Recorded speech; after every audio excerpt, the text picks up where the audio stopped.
Let me see. I'm gonna get at least close to. Flight Sports TV, man. That's my dude. I rolls with him. You heard what the man said. It's Flight Sports TV.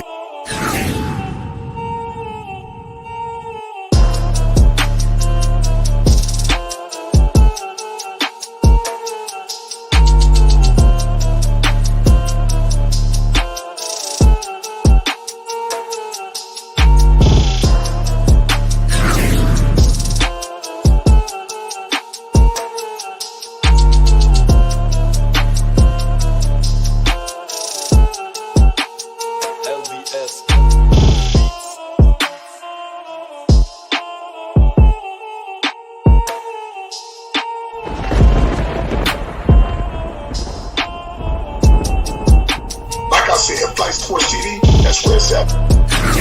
Flight Sports TV.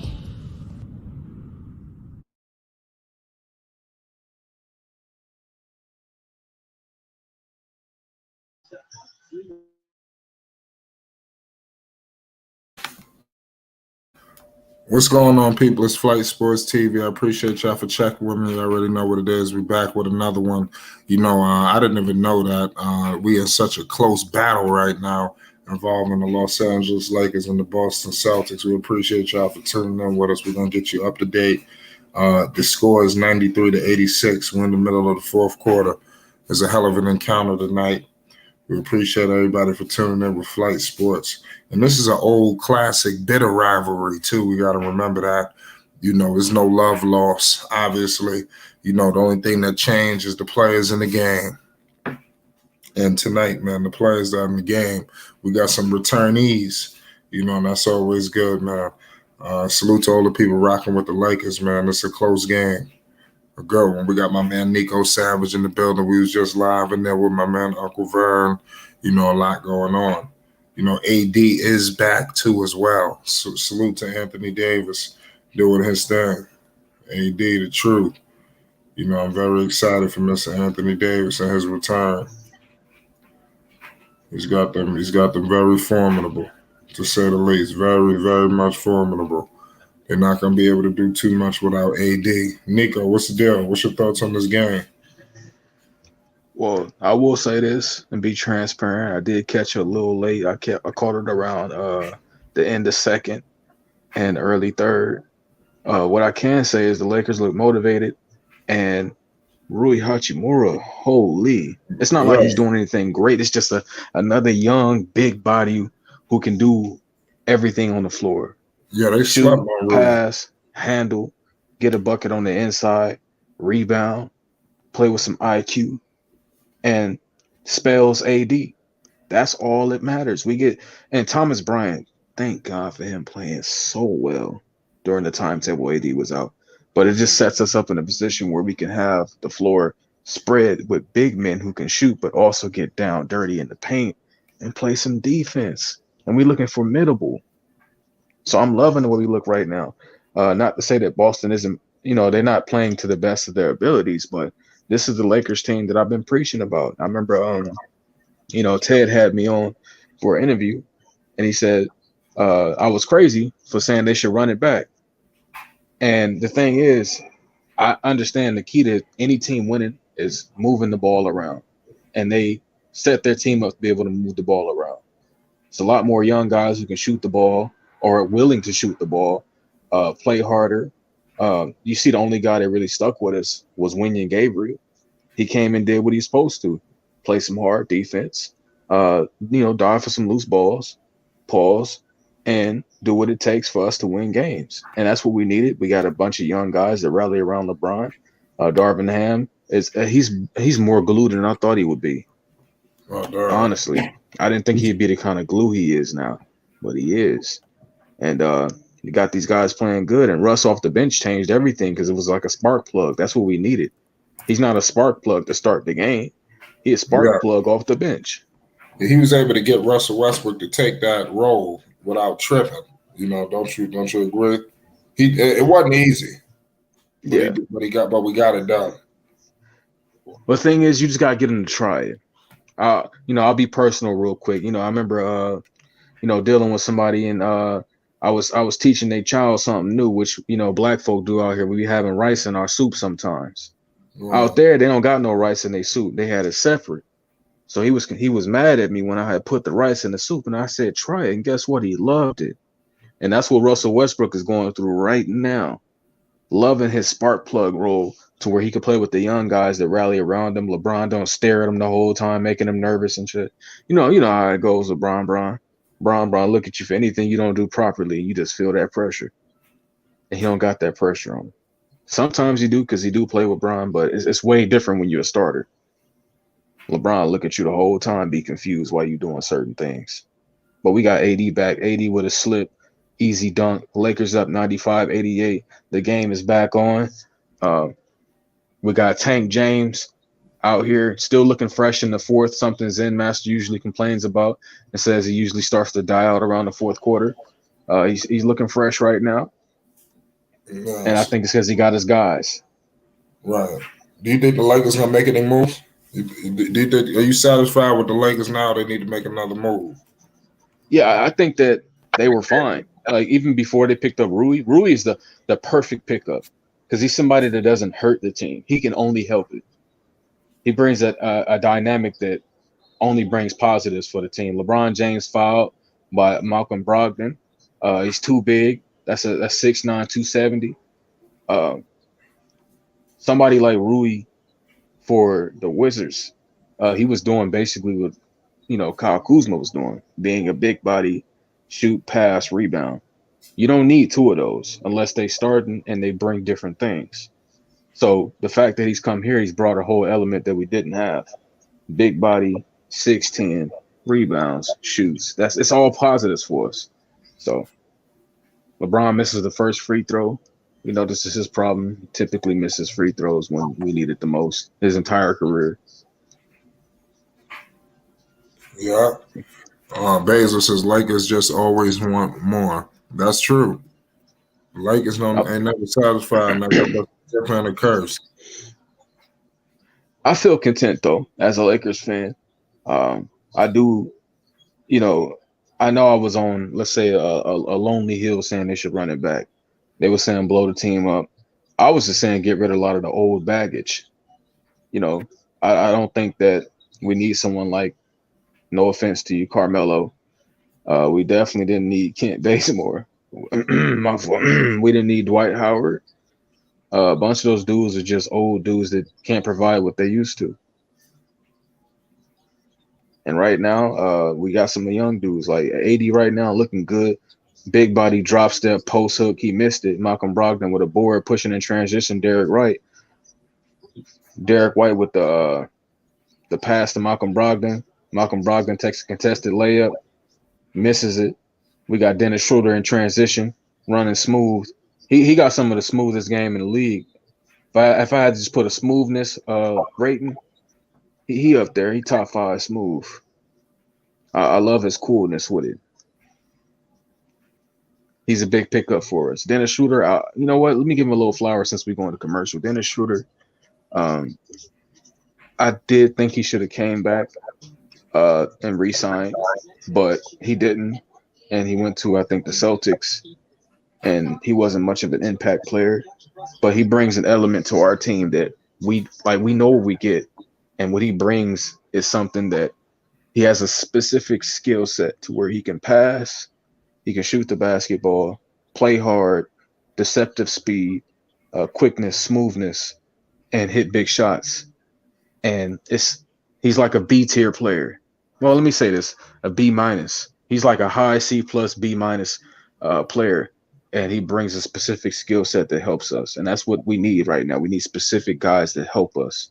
We got a bunch of B tiers and we got the S tier and LeBron James and Anthony Davis. All you need is a couple B tiers around him and C tiers. And we got some guys that know their role, man. And that's why we winning. The comeback is real. That's fine. Anybody that doubted us, by the way, let me go ahead and make that clear to y'all. Tell them. Anybody that doubted us, whether we in the play-in or we get to the I think anybody outside the 6 seeders play in. But regardless, if we get a play-in game, we're not losing. Come on now. It's no chance. Um, I see two teams right now competing in the Western Conference Finals, and it's not the Clippers and it's not the Mavericks. The Warriors will be facing the Lakers in the Western Conference Finals, and we'll see how that plays out. We'll see how that plays out, man. Because I don't think the Nuggets. Trust me, as Lakers fans, we are praying to God we get matched up with the Nuggets. Go ahead, stay in that first seed, baby. What makes you think that y'all gonna beat the Nuggets? Which we got Anthony Davis. Come on now. Y'all thinking about Lakers. See. You're definitely smashing on them. Hey, look, The Denver Nuggets like they some walk in the park. They got Jokic. Oh, they got Jokic. He ain't ever been a problem to AD. Okay. He ain't never been a problem. He gonna whoop him just like we did in the bubble. Okay. And he gonna have to pray Jamal Murray don't get hurt. That's the real X factor, not Jokic. All you gotta do is keep blitzing him and put a big body on him that's willing to defend him as hard as he's coming on the offensive end. And that's Anthony Davis. We'll see. The game's coming back on. They're showing the picks from the 70s on till now. I don't remember none of it. Well, I wouldn't say I don't remember it. I didn't see none of them photos in my lifetime. We got a primetime matchup. We're equal in titles, 17 and 17. We got a slightly higher win percentage. They got more Hall of Fame pairs though, and they've retired 23 numbers. We retired 16. I think we just an all-around better franchise. Right. 17 titles. Both got 17 titles, man. Two historical franchises, man. And they got all layers in the 50s. Yeah. Dennis Schroeder in the corner. He missed it. LeBron tapped it right to Malcolm Brogdon. Jaylen Brown looking for Al Horford. Al Horford with the fake pass. Oh, my God. Al Horford for three. It's not looking good. The Tank bringing the ball up the court. He taking as much time off the clock as he can. He getting to a spot he loves shooting from that left wing. He always shoot a three there. Found what's the Bulls dude? Tony Brown? I think. I still don't know him completely yet because he was on the Bulls. But he just turned the ball over. Jason Tatum with a hezzy. Just tried AD.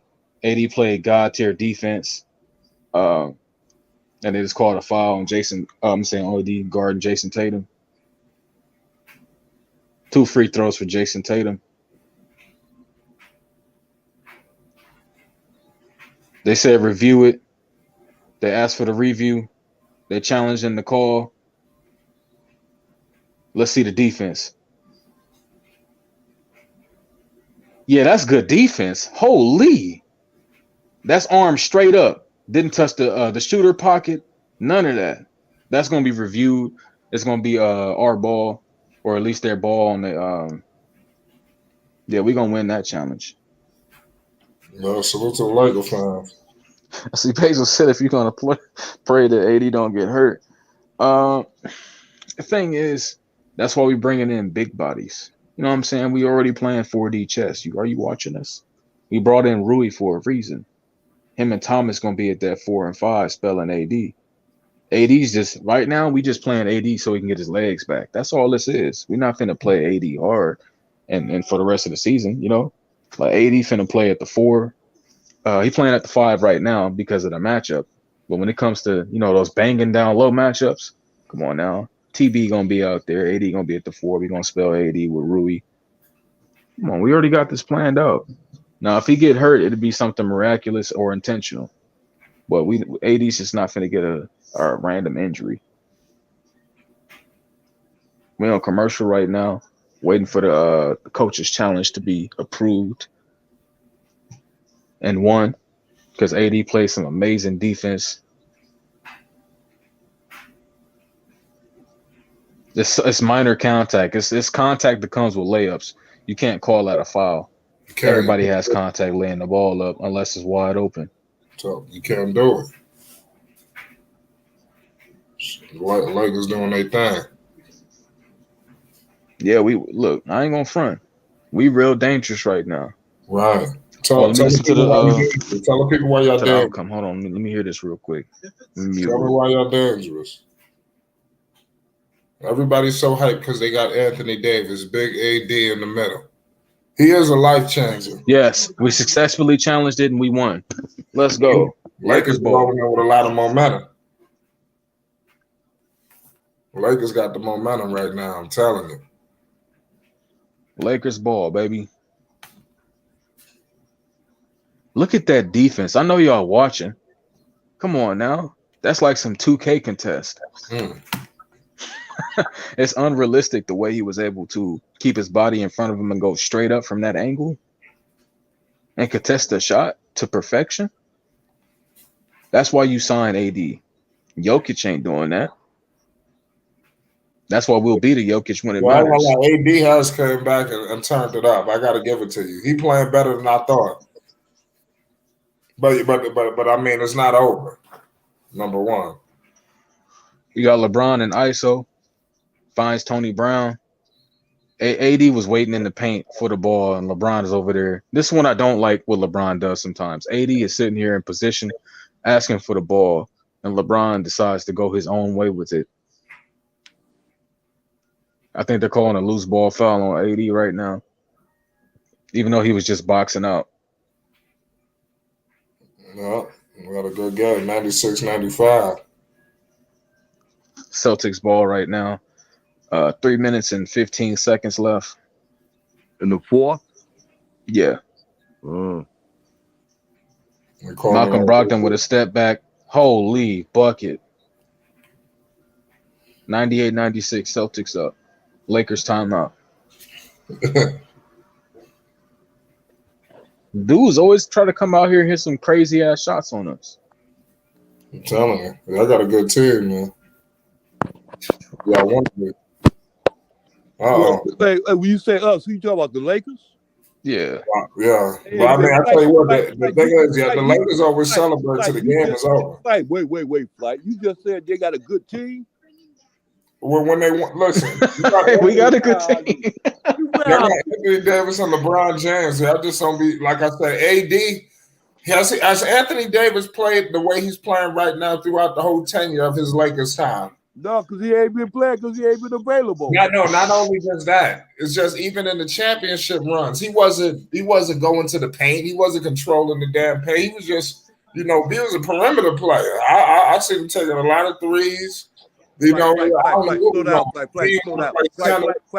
down. Let me see if you see what I see. Okay, I see that. And then you went right back to when they was in the bubble. You know why they won that? And really they won it because of the fact that they was all secluded. Not only just that, AD acted a fool. And he can act a fool all the time, but he's not available all the time to act a fool. Like, stop it. Yeah, he could do that. He could win plenty of games. LeBron know that. Nico just listen to what Nico just said.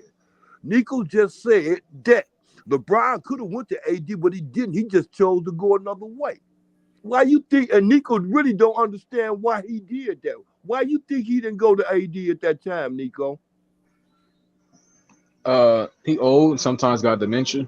No, because he have to go to another side and see if anybody else want to go to work and do something else because it's a team sport. They can't keep on relying on AD like that because AD going to get tired and want to take a break too. AD, you don't get hurt. He want to take breaks, Nico. That's what the NBA do, Nico. They want to take breaks all the time.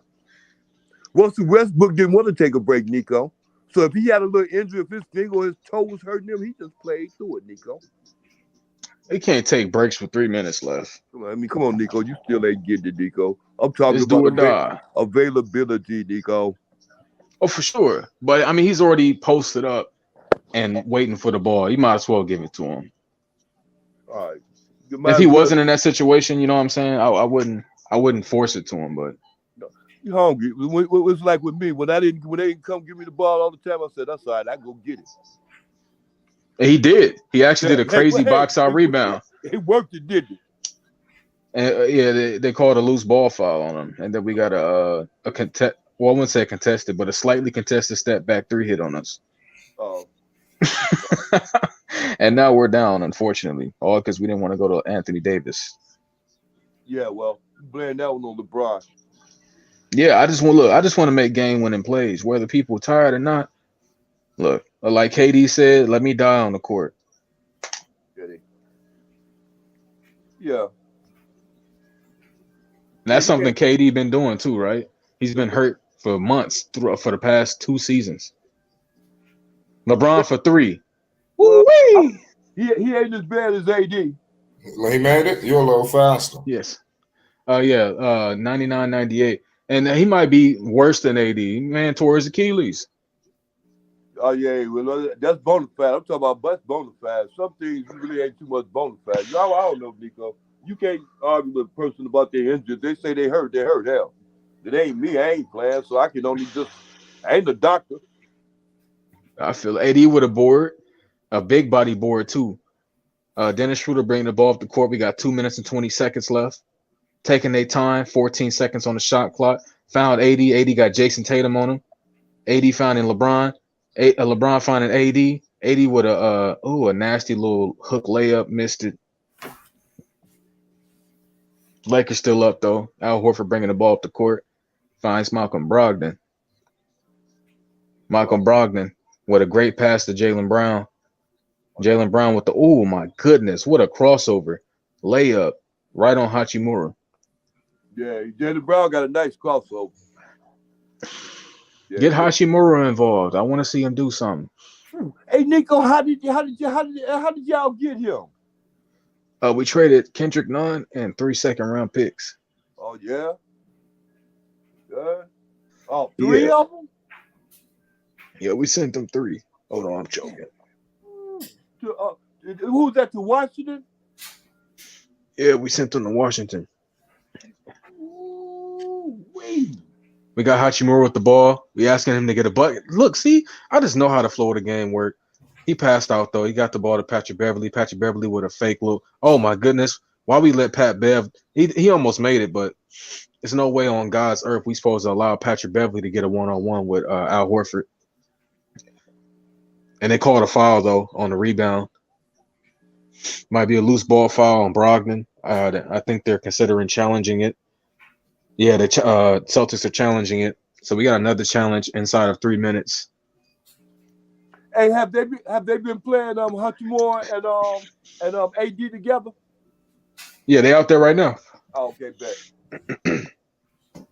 So it's just some size, and I want him to come out here and feel love. You know what I'm saying? Who? I think Hachimura.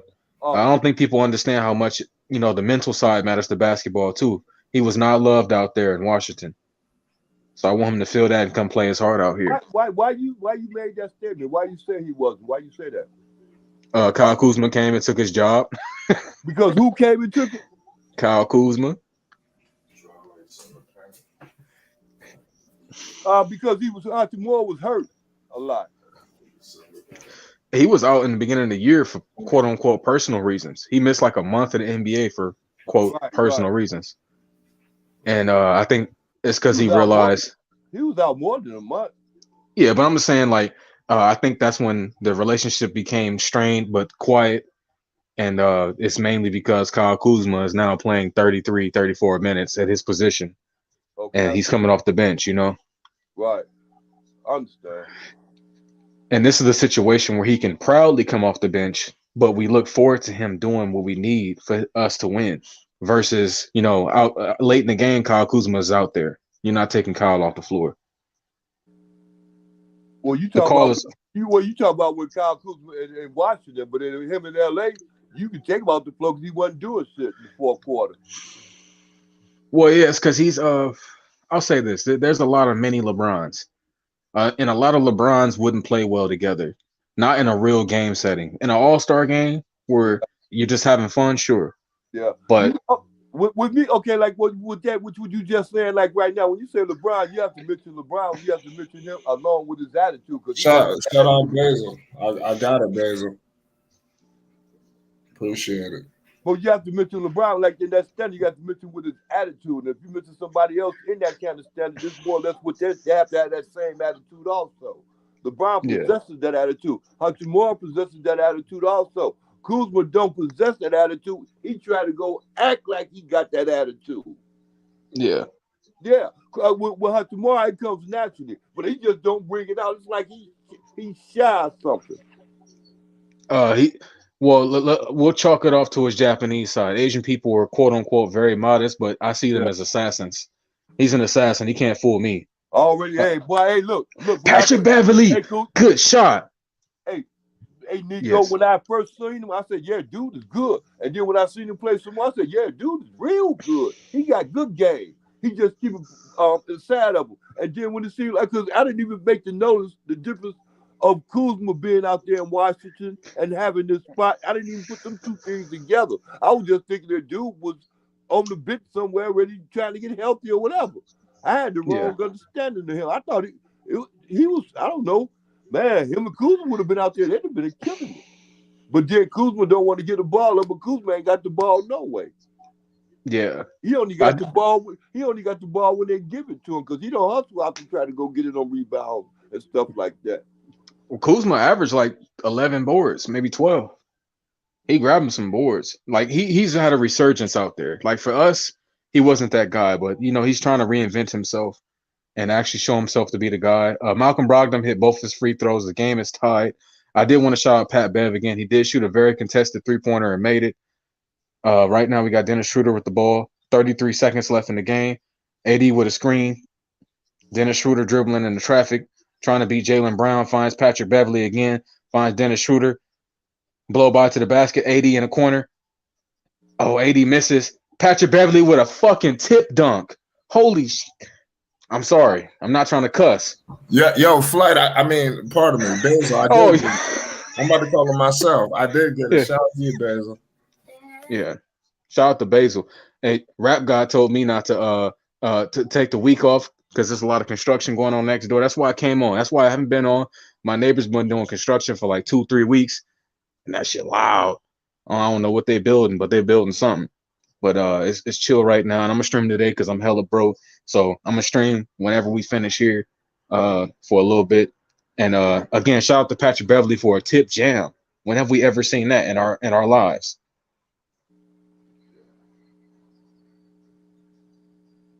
That was amazing. I need to see that again. That lets you. That's what we need. We need somebody that's willing to sacrifice their body. And the little man, 6 feet tall, 33 years old, with the ball coming off the cylinder, dunks it back in.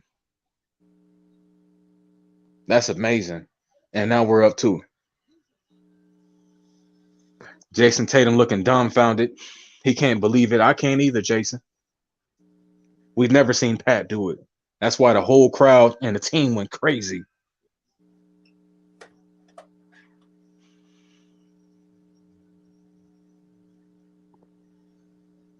Just shout out to Rap God.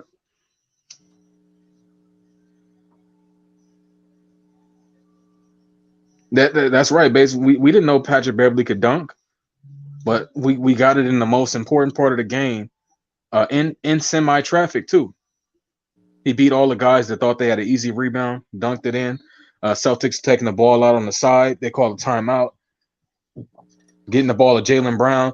Jaylen Brown with an open 3. Misses it. Patrick Beverly with a board. Let's go.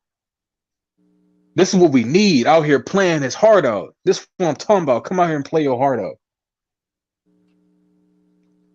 And they fouled Patrick Beverly. So Patrick Beverly, I think we're in the bonus. He will be sent to the free throw line. He got to make these. We got the smallest man on the floor going out there and grabbing boards. Hey, Nico. Yes.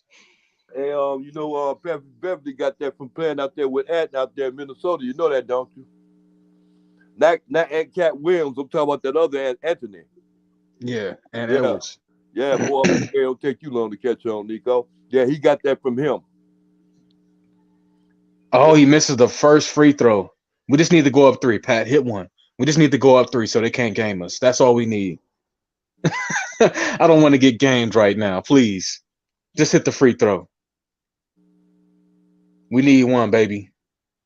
Pat Bev makes the second one. Let's go. We up by 3. They're getting the ball to Malcolm Brogdon. Malcolm Brogdon surveying the floor, looking for Jaylen Brown. Finds Jason Tatum, finds Al Horford in the corner. Al Horford hits the side of the backboard. Jaylen Brown, holy, Jaylen Brown, I think got fouled and one. That's painful. They're helping him out. No, Jaylen Brown will be sent to the line with 4 seconds left to tie the game up.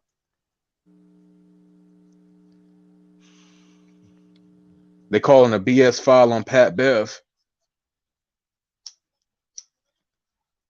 Yeah, this is painful to watch right now. They're keeping the Celtics in the game with that one. Let me see what happened.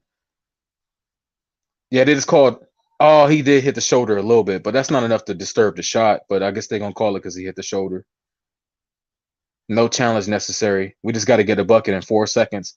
We got a 90% chance of overtime unless something miraculous happens. No timeouts, 4 seconds.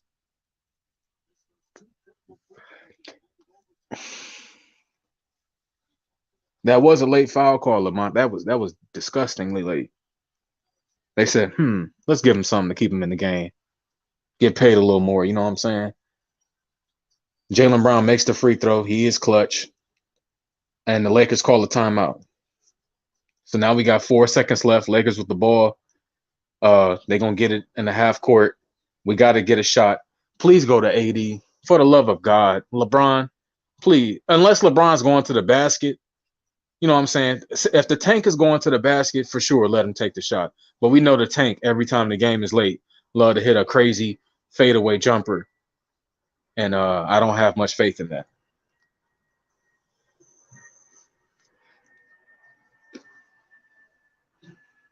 Just go to AD. Let him get fouled trying to get a bucket. Like, I'll say this. Like coach used to tell me in high school, keep it simple, stupid. It's that simple. Keep it simple. Don't overcomplicate it. Go to AD. Allow him to be the one that potentially wins the game for us. Unless we have LeBron James driving to the basket. I don't want to see another human being touching the ball outside of them or on a catch and shoot wide open. I agree. In the last seconds, anyway. Yeah. So we got 4 seconds. They're coming out to the floor. Lakers will be inbounding the ball.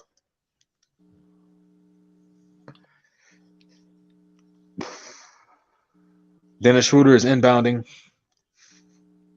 Let's see who he goes to. They got LeBron James and Al Horford in the paint.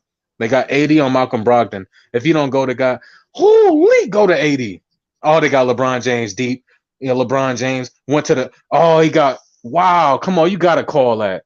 LeBron James drove to the basket. He did what we needed him to. He got whacked on the wrist. He's going insane. LeBron James is going insane. He looked like he just won the finals in 2016. He's on his knees right now. He can't believe it. LeBron James he's in fetal position, on his knees, head down, arms on the ground. Can't believe it. They didn't call a foul.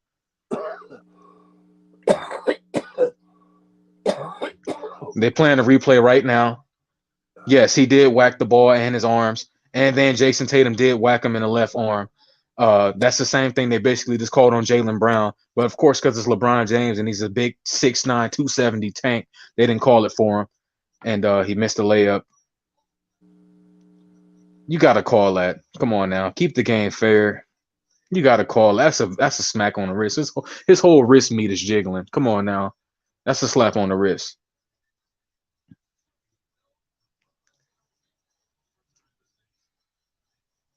LeBron James don't like that. But that's good, though. If LeBron is this elated and this animated, that means that we could be in for some death and destruction in overtime. LeBron, that's what we need. LeBron James is at that point in his career to where he's not playing basketball to play basketball anymore. He needs something to wake up for and want to destroy. And I feel like that just gave us that. Basil said, cry in the chat. The man, yeah, that was pretty disrespectful for us not to get that. But we are going to overtime. Unfortunately, they didn't review it. At least I don't think so. We're on commercial. And that could either be good or bad for us. If LeBron James comes out with a monster mindset, it could be good. Or he could come out, like the Zen Master says, gassed, chucking up threes, and losing us basketball games. But he hasn't had to carry tonight, so I think he's fresh.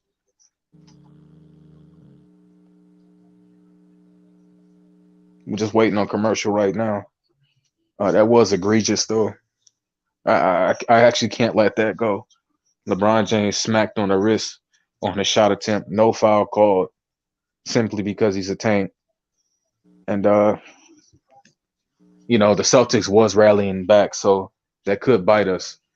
The shot that Jaylen Brown hit was big.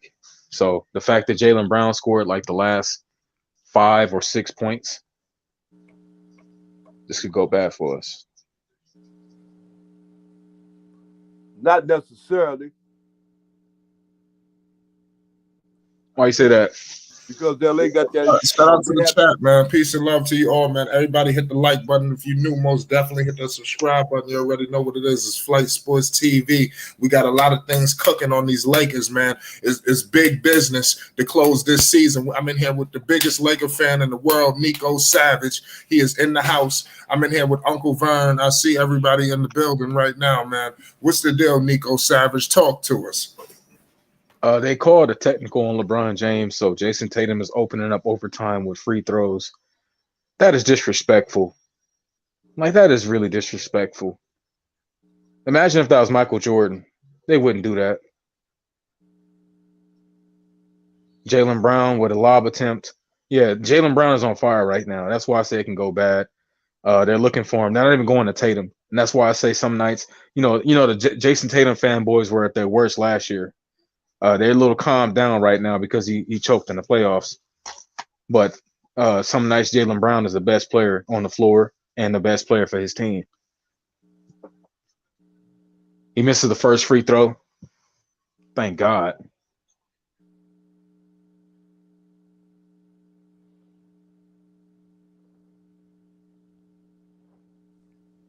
Waiting on him to shoot a second free throw. Jaylen Brown makes the second free throw. Dennis Schroeder walking the ball up the court while letting it bounce up the court, which the clock is not running, so you should have just dribbled it up the court. LeBron James drives on Malcolm Brogdon. Feel free, everybody, support us in the Cash App. We got a lot of big things coming to Flight Sports TV on all genres of sports, not just basketball. We got a lot of things popping on the boxing side. We got a lot of things popping all over, ladies and gentlemen. It's Flight Sports. LeBron tied the game up. For that win today. I'm sorry, Nico. No, it's fine. My energy went down because Jaylen Brown made another contested layup and won. Well, this is what I'm talking about, Uncle Vern. Yeah, it happens. I wouldn't let that upset you. That's only upsetting me because he's on fire. Yeah, hey, I'm telling you. Hey, it's just like Coach Prime say. Don't let his abilities affect your insecurities. Hey, I'm affected. I'm affected because for that same reason, LeBron James just forces up a three. Jaylen Brown with a rebound. Jaylen Brown bringing the ball up the court. Russell Westbrook is on the sideline ready to get in. Jaylen Brown comes down the court, pulls up. Oh, my God. For three. Oh, I'm finna log off. No, don't do that. This is what I'm talking about. They think I don't be knowing what I'm talking about. But he scored the last 6 buckets of regulation. I knew he was going to come out here trying to murder us. And it's happening. It's happening right. I'm watching a slow death right in front of me. Yeah. Pull up in transition. 3. Tear. Finna cry. Man, you just hate to see it. You know what I'm saying? Like, if I was a coach, I would realize what's going on. And I would say, double team him real quick. Yeah. Well, anybody on earth could take the shot but him right now. Hey, you know what the NBA went wrong at, Nico? This is my opinion. You do the NBA went wrong like this. They put the emphasis on offense instead of defense. So now today's players, not even just today's players, yesterday's players and the day before yesterday's players also was emphasizing offense, not defense. Well, I'll say this, right? A couple times when AD gets the ball in the paint, they immediately double team him. You know, it's a certain level of IQ certain players and certain coaching staffs just have to where you can beat us in many ways, just not this way. And, only some people are willing to make that adjustment. It's right. It's the reason that Steve Kerr is a 4-time champion for the Warriors, right? Versus, majority of other teams. They don't know how to recognize what's going on. And I'm not saying Darvin Ham is not a good coach, but you can't let Jaylen Brown. You see him cooking. Stop letting him cook. What's going on is simple and plain. It's just like I just said. What's going on is the fact that you don't have anybody on that court that can match up with that man 1-on-1. That way you have to put two or three people. You got to send 2 or 3 people at Jaylen Brown because when he gets the ball. So they have to be aware of them, which make him unaware of the other guys. It's just the way it is, Nico. That nobody play. You know, Nico, my point is just like this, Nico. And this is what it is with the Pelicans. You know why the Pelicans turned their whole situation around? Not only because they got another coach who's a good coach, and not only because they got McCollum, which is a good player and a good leader. They got some good defensive players, Nico. Yeah. You very rarely. Yeah. That shit was funny as hell. You see Patrick Beverly bring the camera over? I'm talking. And because we speak about Patrick Beverly and stuff like that, you just mentioned them. And you just said that you got there. Patrick Beverly can dunk. But one thing he can't do is what, Nico? Play defense. It ain't hard, Nico, is it? Nico, is it? Subscribe to Flight Sports TV for more Laker coverage, basketball, sports news, and more, ladies and gentlemen. Please subscribe to Flight Sports. Make this your home. You done found the right place. Thank you, Flight. I guess I will piggyback on what Flight was doing. And we got the technical, not because of LeBron James, but because Patrick Beverly came over with the camera showing the referee that it's a foul. But that's how you know this is business, right? They didn't give one shit about that, gave him a tech, move along, even though LeBron James was smacked clearly on the wrist in 4K. You know, we all in HD. And we seen that. And LeBron James is 3 happy right now because we're down by 5, I believe. If my math is okay, it might not be. But LeBron James, big shoulders, layup on Malcolm Brogdon, Russell Westbrook with a tip-in layup and one. That's what we need. Like, Russell Westbrook is a spark plug off the bench. He came off the bench and he's springy right now. He might still be a klutz on the decision making, but he playing hard. But I just love when LeBron James drives the ball. Do y'all see that? I love when he just put the shoulders down. I always feel like LeBron gonna fuck something up. My bad. Now I just say I love when he put his head down. Just put these shoulders on these young men and power them to the basket. And he does it better than anybody we've ever seen in the history of basketball. And we got Russell Westbrook at the free throw line. Hopefully make it a 3-point game. Oh, we were down by 6. I'm sorry, my math wasn't the greatest, but we're still down by 4 right now. Jaylen Brown with another rebound. Jaylen Brown is unnecessarily playing hard. Grant Williams is fouled out. They bring in Derek White. Malcolm Brogdon dribbling with the 1990s dribbles. Breaks Patrick Beverly down. Gets to the basket. LeBron James with the ball. Sees Malcolm Brogdon, goes right at that young boy. Big body, 6'9", fouled at the line. Oh, my. It's beautiful to see. Come on now. Y'all have pissed LeBron off. Do y'all see that?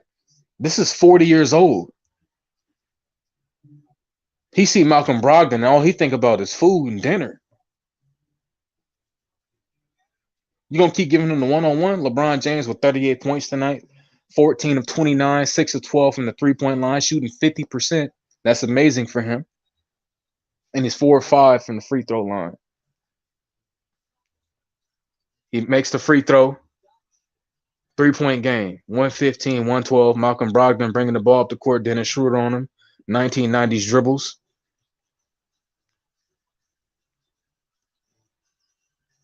Finds Jaylen Brown. Finds Jason Tatum. Jason Tatum with a lay on LeBron. LeBron played it safe. Dennis gets the ball right back to LeBron James. LeBron James with Jason Tatum on him. Drives right by Al Horford. They've read the pass. Wow, great. That was a great read. Stole the ball from LeBron James, kicking out to the corner as they picked up and double teamed on a drive. That's what I'm talking about when it comes to coaching. LeBron James has been cooking in the paint. They said double team on the drive, and they picked the first reading lane that he could see. And now Jason Tatum has the ball. We know he's gonna shoot a contested 3. Oh, it's Russell Westbrook with the cherry pick. Russell Westbrook, easy layup. Foul. Whoa, come on, Malcolm Brogdon. That's call a flagrant on that one. He jumped right into him. He basically tackled the boy. Come on now. You got to call a flagrant. Laying on, like Russell Westbrook is still laying on the young woman's legs. I know she's looking there confused, wondering how her ACL will repair from this. But I mean, she's in the most awkward position with Russell Westbrook on her leg. Russell Westbrook is sitting on the side. Well, let's just say on the out of bounds. Please call a flagrant. Malcolm Brogdon whacked him all across the arms, basically semi-tackled him.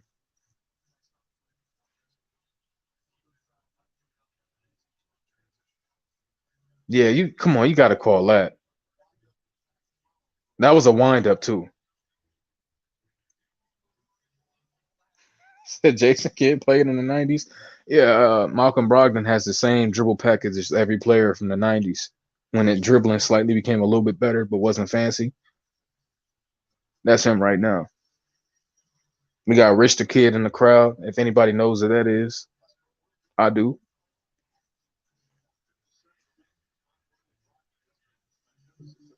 Let me see what they call him.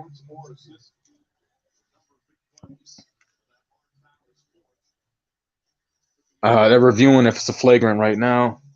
Let's see what the ruling on the floor is.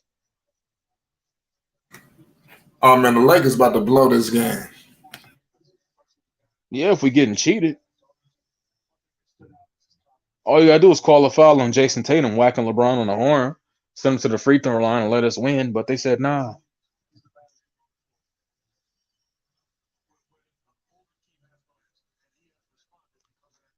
So let's see what they say. Yes, the contact has been reviewed, a flagrant foul. Thank God.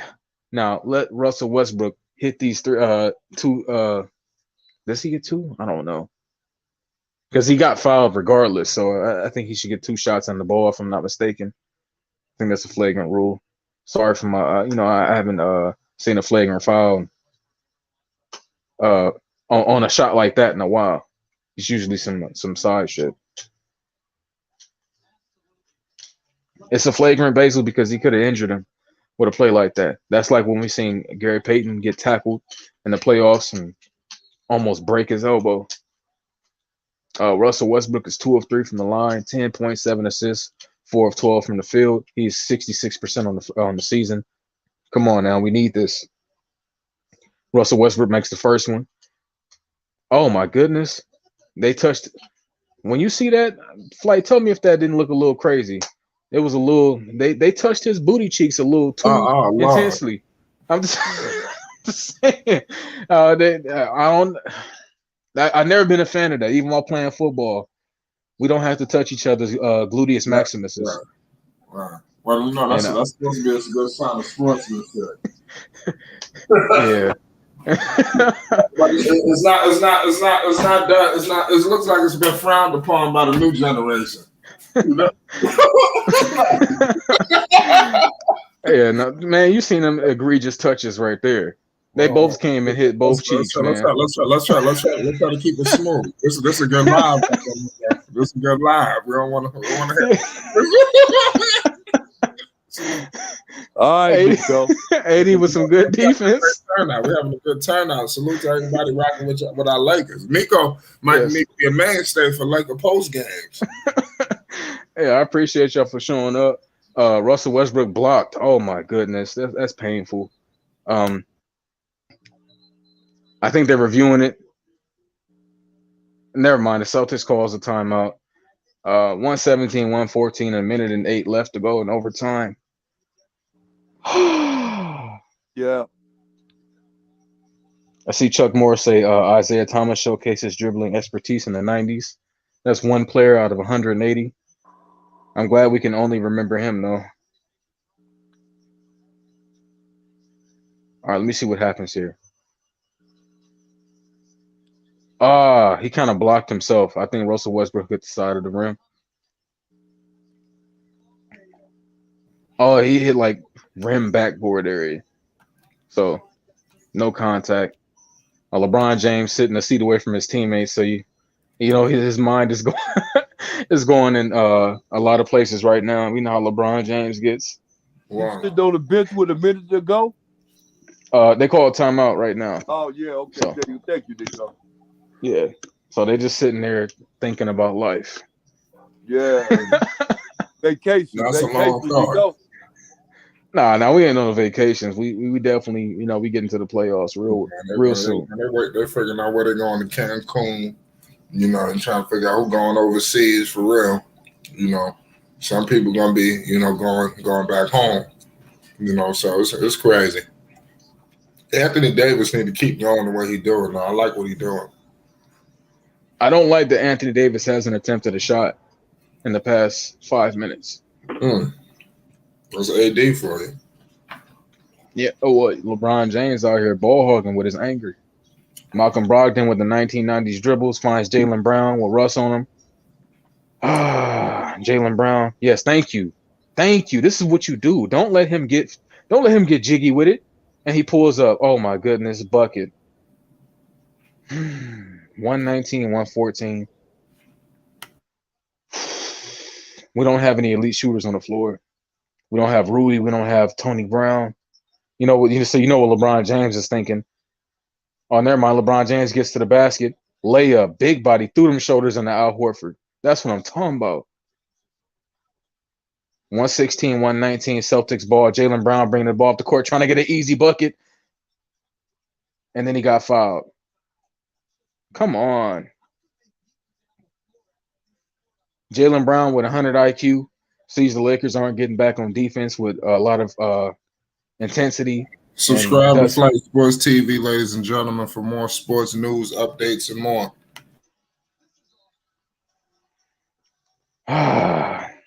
This could be GG. Hopefully he misses at least one. He makes the first one. Shout out Susanna. We definitely want to see you around more often. I see you having a hell of a time in the chat.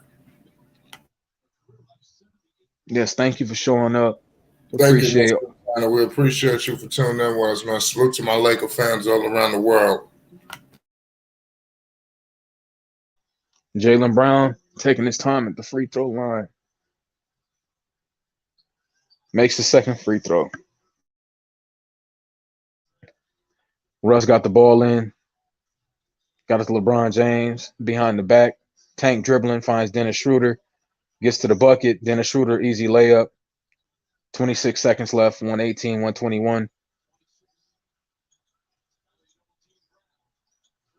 Yeah, go at the dude with the 1990s dribbles. Come on now. When he touches the ball, go at him.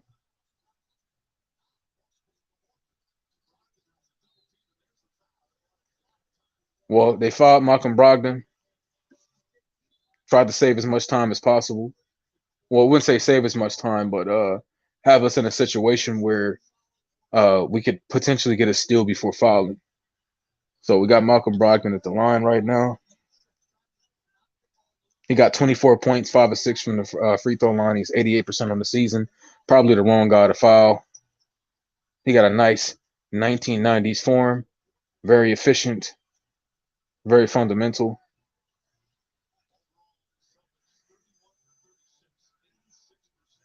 Three of 7 from the field, 6 boards, 8 of 15.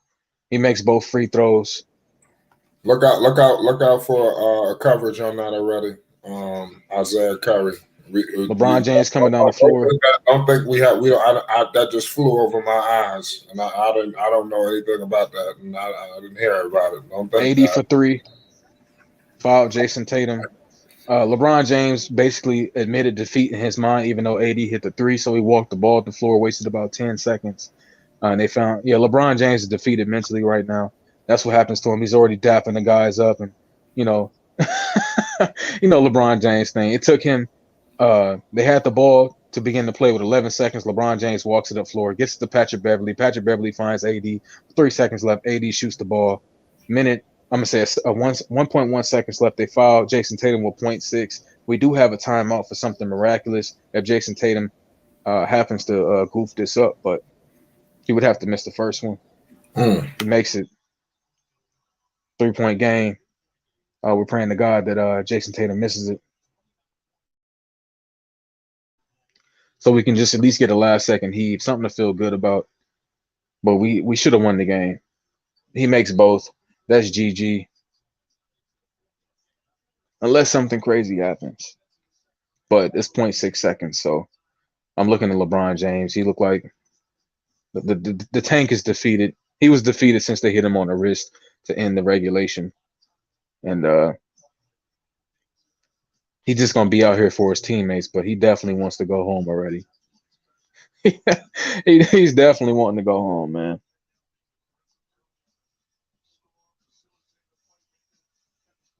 Well, you're right about that. That's painful.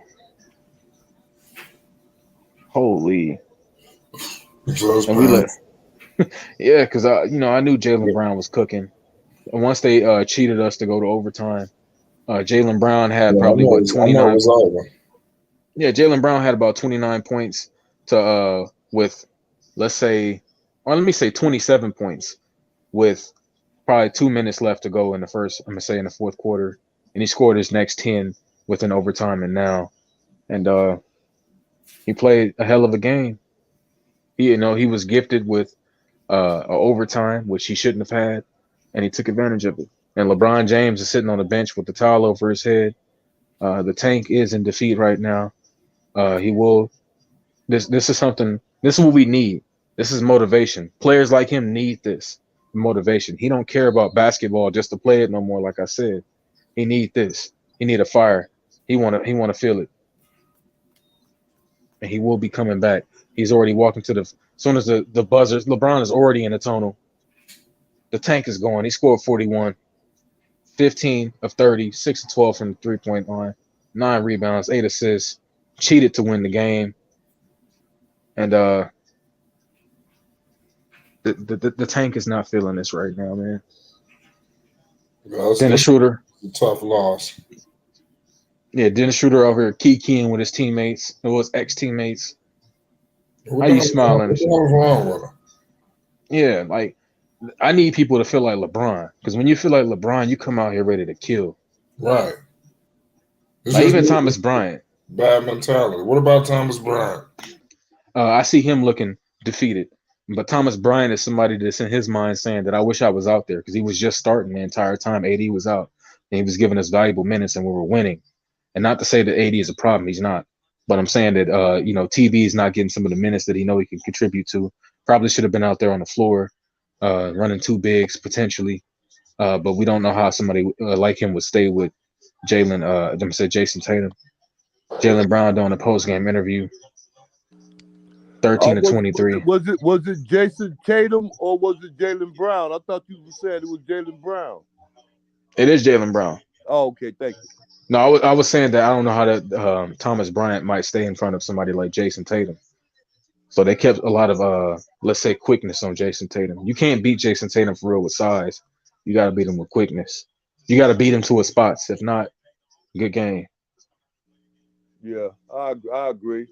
And then once you start focusing on him, the other will start. Tatum start going off, and then you got to focus on him. Right?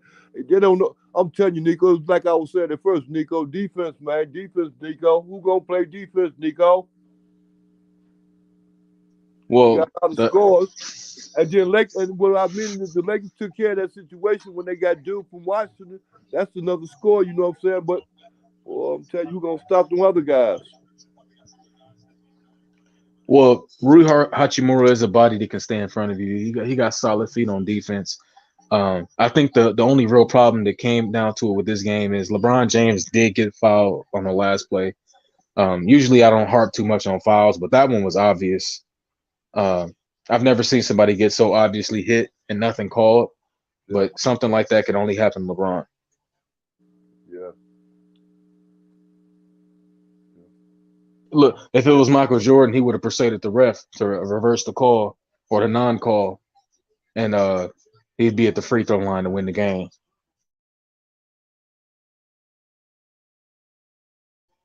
He would have told Michael Jordan would have told the refs that they seen it wrong, and they would have reviewed it and concurred that they seen it wrong, and he would have won the game. But LeBron James doesn't get that kind of respect, and the Celtics have now won the game by 4 points, and they didn't deserve it. I'll say that they didn't deserve it. They played hard, but they didn't deserve it. Right. That's painful, man. I don't even know what to say after watching that one. Well, that looked like it hurt. Yeah, because the game was won already. Like if the game is called, I was just saying this yesterday. I was talking to a friend. I was saying, you know, I was giving him an analogy, but the analogy I used for LeBron James was with LeBron James. How the game isn't called the same way when it comes to LeBron. The rules are supposed to be officiated the same way, no biases, no opinions. This is what happens, and this is what you should do. But that goes out the window when you 6'9", 270. Somebody like Steph Curry, they would have called the foul on him because he would have tumbled over and fell, and legs would have been in the air, you know. But that didn't happen to LeBron, so they didn't call anything. That's crazy. And that's the L in our favor, man. But we still rallying back though, so that loss isn't gonna hurt us. We still on the path to becoming above 500 and competing for NBA championships. So let me see who else is playing right now. I gotta wash my palate of what I just seen. Yeah, that hurt. One more games tonight. I see. I don't know where Zen Master is, but we got the Trailblazers playing right now. We got Trailblazers against the Raptors. Raptors are up by 14. They got Damian Lillard with 18 points, Anthony Simons with 10, Eubanks with 7. Nazir Little is finally playing. Holy, been in the league for like 4 years and played like 40 games. He's played 21 minutes, got 8 points. The Raptors got Precious Achua with 18. And you heard that right, his name is Precious. Scotty Barnes with 14. Pascal Siakam with 10. Gary Trent with 19. The Raptors are winning. That might be our easy route. Yeah, I think that's the only game that's on right now. I guess I will go over a couple of the games that happened today. It's actually a lot of games that came on today. The Nuggets. No wonder Basil was out here being very how can I say infamous in the chat. The Nuggets lost to the 76ers, and Joel Embiid gave Joker. You know what I'm saying? He gave Joker 47. So I see why Basil had to come and spread some of that Laker hate today. Wow. 47 with 18 boards, 5 assists. Everybody subscribe to Flight Sports TV, especially if you're looking into for more Laker coverage. You know, we got some of the best Laker minds in basketball in the business. You know, so definitely y'all done stumbled to the right place. Appreciate you guys. The sad way right there is, I mean, Nico, you gotta have to break it down for the people about your thoughts on the situation, man. This is horrifying. Well, we'll do this shameless plug.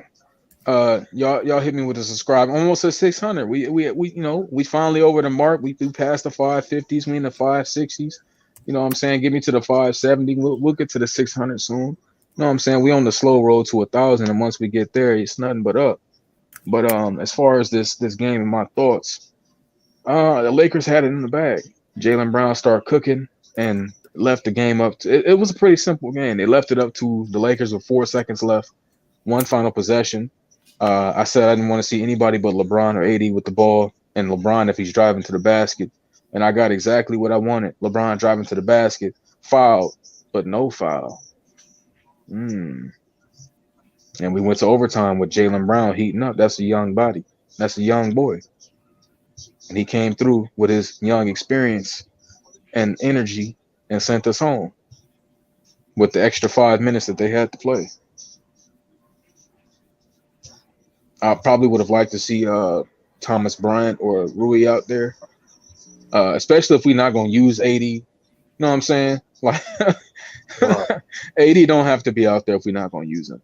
And then he hit a very key three that made us feel like we had a chance with 0.6 seconds. But right, no sense. You know what I'm saying? Yeah, if you're a real Laker fan, hit the subscribe button, ladies and gentlemen. We're in here chopping up with Nico. We got Uncle Vern. We got a live electric chat in the building. You know, we off the heels of this tough loss. Shout out Bruno.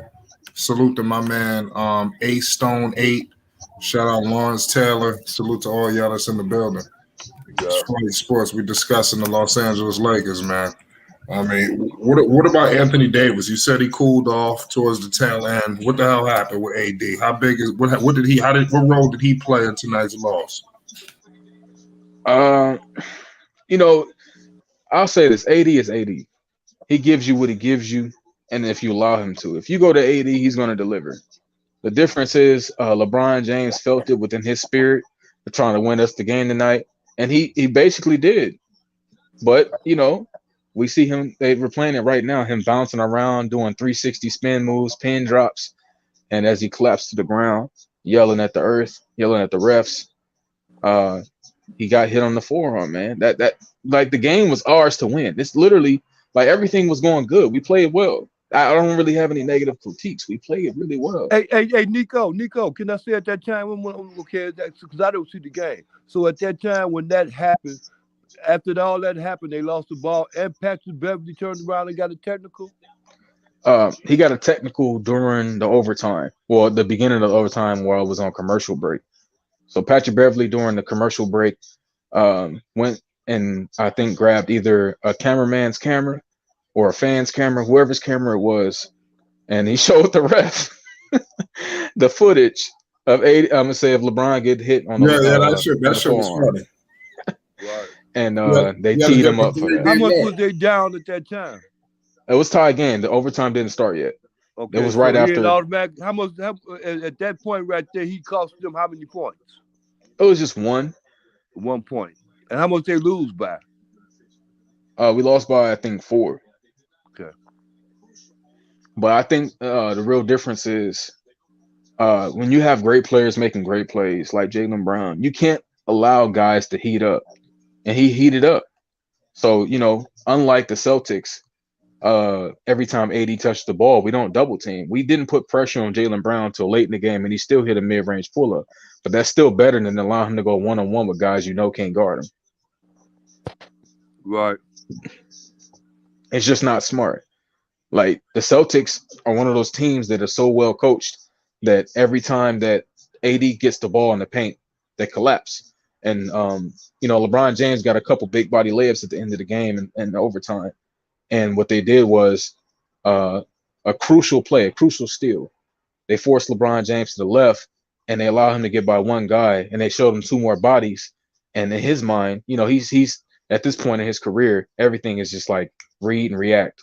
So he sees 2 guys come down, he kicks out to the corner. Malcolm Brogdon is an intelligent player, jumps the pass to the corner, gets a steal.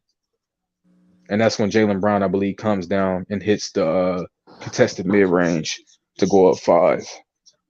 Okay. I get it. I see what's happening. And in all honesty, man, I'm gonna say it again. We should have fucking won the game. Come on now. He got smacked on the wrist. Come on. Like, it's no reason that we should be in overtime. When are we gonna call fouls equally for LeBron James and not add the I know I add the fact that he's 6'9", 270. That's me. But when are the refs going to not look at him like he's 6'9", 270 and just call the game for what it is? Right. Because they sure was calling them fouls for Jaylen Brown. But when it's LeBron James, he can't get no calls at the rim just because he's strong. What's that? Like, how does that work, man? Finesse and strength. and he played real well tonight. He didn't settle for threes. The entire season, we've been watching LeBron James either be up or be down and result to shooting 3-pointers. He did not do that today. LeBron James played a heck of a game, even when they were down by more than 3 points or 3 points or more. He didn't say, let me shoot a 3. He did what he did, put the shoulders down, put the head down, drove those young men to the basket, nice off the rim or off the backboard, down the rim. Easy layups. And, that's what we like to see from LeBron James, the greatest driver of the basketball we've ever seen. And he showed it tonight. We just didn't get it, man. The Celtics are a good team. They're number 1 in the East. And that's how we take it, right? We see this as a team that is championship bound, championship potential. So if we can compete with them at a high level, that lets us know we're right there and we can win any given night against a team like that. So we're not worried about the rest of the season. We're going to come out there. We're going to fight hard next game. We're going to get a dub. We're gonna continue to win, and we're gonna raise up the standings. We don't want to get too high because we don't want to, have to play a team like the Golden State Warriors in the first round. Right. So, we want to play the Nuggets. We want to play the Nuggets and beat the hell out the Nuggets. Right. You know what I'm saying? Basil. hey, Nico, that's gonna be difficult also. So I would write that off as a win if I was you. Oh, come on, that's an easy dub. They can't stop LeBron. They can't stop AD. They better have Jamal Murray playing like bubble Jamal Murray. That's the only way they're gonna beat us. Jokic can go for 50, 10 and 10. If he going for 50, 10 and 10, AD got 40. All right. Or 50. That's AD. You know what I'm saying? Joel Embiid with a 47 bomb on Jokic. He can't guard nobody that's really down there working with him. Well, that's playoff AD. I say that with that 50 piece, I say that's playoff AD. I Exactly. AD all day. That's playoff AD. Exactly. Yeah. And he's done it before. Come on now. We didn't walk through the bubble. He came and put buckets on that young man. Right. Yeah. AD, he could bang with the best of them in the playoffs. And the game slows down. It speeds up and slows down. They play faster, but they play smarter and it's more calculated. That's why it slows down.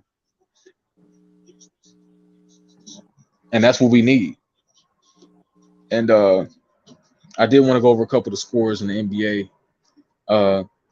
The second game outside of the 76ers and Nuggets, we had the Knicks and Nets. I think KD is still out. So the fact that the Knicks couldn't get it done, I'm definitely side-eyeing them. They got Julius Randle, RJ Barrett, and Brunson out there. That's your big three. You couldn't get it done against Kyrie Irving, huh? Kyrie Irving and the boys. So hold on now. Give the Knicks credit. The Knicks doing a hell of a job. They're not. They're better than a lot of. They're doing better than your favorite team. I can say that. I mean, barely. Barely. He said barely. Yeah, barely. I don't know. I think the Knicks will beat your team in a 7-game series right now. If they shut, just y'all two, just it's the Knicks, Lakers. Yeah, if AD and LeBron decide to not show up, which is likely not to happen. Which is likely to happen. Nah, come on now, and I mean literally, if they stay home. Come on now, you're not beating the Lakers. Oh, for sure, because we got two of the best players on planet Earth. Oh, okay. And I literally only see only one team able to beat us in a 7-game series if we playing like this with our stars, and that's the Warriors. That's the only team. The only way you can beat a team like the Lakers is to have generational shooters, which they have. Wow. That's the only real threat to us. KD can't do it. KD going, you know what? Only reason he didn't freeze up against LeBron with the Warriors is because he has Steph and KD. I said Steph and KD. Steph and Clay. Come on now. No need to freeze up when you got a dude who can get you 30 out of nowhere and another dude who just gonna keep sniping you from the logo. You know what I'm saying? You're definitely gonna be confident with that on your team. Right. But if we get Kyrie and KD, we get that LeBron against KD, that Russell Westbrook with that anger that he got toward KD's career path against Kyrie. We're gonna see some of the best defensive Russell Westbrook. Can you imagine that battle? Russell Westbrook locked in on defense trying to guard someone like Kyrie. Oh my God, I want to see a dance like that. I can't wait to see something like that. We're not even looking at the Knicks. That's a team that, you know what I'm saying? Only way you play them is if the rest of the teams in the league get hurt. You know what I'm saying? So they just a first round team. So we're not worried about something like that. We looking at the Nets, the Bucks, Warriors, Nuggets, Celtics. We in that echelon. It might not look like it yet, but you'll see soon.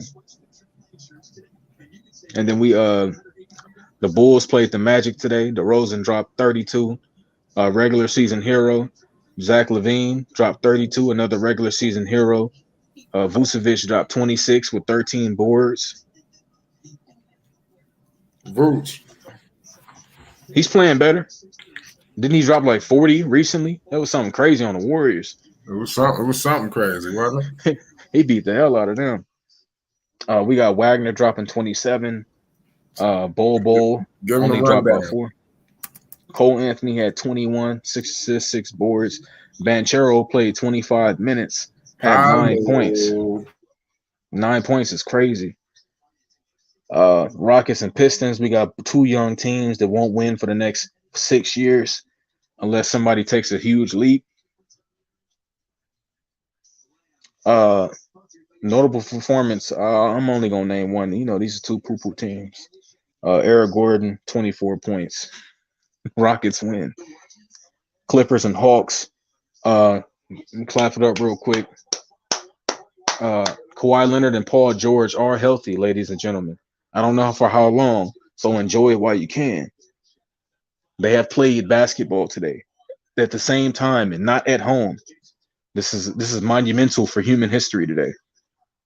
Kawhi Leonard drops 32 points, gets 8 boards, 4 assists. Paul George, 23 points, 6 assists, 7 boards. Zubac with 18 points. Reggie Jackson with 16. On the flip side, we got Trae Young, 31 points, 10 assists. That seems to be his average, and that's what he's great at. Hunter, 14 points. Collins, 16. Capella, 12. DeJounte Murray, 15. Clippers win 120-113. And we got the Wizards and the Pelicans. People have been sleeping on the Wizards, but like I told you last year, Kyle Kuzma, he coming. He's showing up for this team. And they won 113-103. And we'll look, I'll keep it real. Only reason they winning is because Zion Williamson is hurt. Zion Williamson is clearly the Pelicans. They played well last year without him, but he's truly a game changer. He showed it this year. Brandon Ingram with 22 points. CJ McCollum with 24. Daniel Gafford, 21 points, 12 boards. Everybody else is pretty much in double digits. I'm not about to go over everybody. I'm really not. Kendrick, I will say Kendrick Nunn because we traded him. He did drop a little 12 for him, so he's providing a quick spark. Oh, so he's doing good out there in Washington? Yeah, he can go out there and be a little spark like plug. Washington, yo. Hey, me too. I hope they get it together, man. Yeah, hold on. Let me see. Did Porzingis play? I only really like him because of Porzingis. Porzingis is not playing. And Kuzma too, yeah. But I just want to see Porzingis' career pan out, man. I just want to see him play well. I could give 2 hells, Come on, he didn't leave. They forced him out. Like I said, I ain't gonna lose no sleep. Well, I can't say the Suns played the Spurs today. The Suns have been playing awful basketball in totality, but they did get a win today. Ayton with 23, Chris Paul with 31. I wonder how they let him get 31. Bridges with 25. For the Spurs, who is Sokan? I'm gonna assume that's how you say that, Sokan. Let me click his name real quick. Jeremy Sokan. He's 19. Is this that wannabe Dennis Rodman archetype? I think that's who that is. I think that's who they compare to Dennis Rodman. But he had 30 points. Keldon Johnson, I think is his name, 34 points. Bro, they got a bunch of just dudes on this team. Who was Bates Diop? 14 points. They lost 128-118. And then we got right after them. Let me scroll down real quick. Kings and Timberwolves. The Timberwolves won 117-110. The Timberwolves are on a quiet win streak, or let's just say a winning energy right now. It ain't a streak unless they are streaking, but they winning right now. And Edwards had 34, 10 boards, 6 assists. Rudy Gobert, 13 points, 14 boards. That's all you got to do, Rudy. You know what I'm saying? You're not that good of a guy. Just grab some boards and pass the ball, buddy. D'Lo had 25 points, 6 assists. McDaniels had 15 points, 8 boards. That's good for them. I like that. Then they had Sabonis with 23 points, 10 rebounds. Malik Monk, 13 points. I'm going to give the Lakers a little love every time I see their names.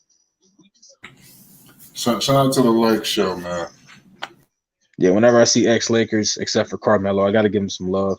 Well, not just Carmelo. Kent Bazemore is in that. No love. Come on, Carmelo didn't get enough time, man. Carmelo was putting on some historical things. You see, I don't like what the Lakers is because they was getting praise in the beginning, and then once LeBron started, messing everything up, it became Carmelo's fault.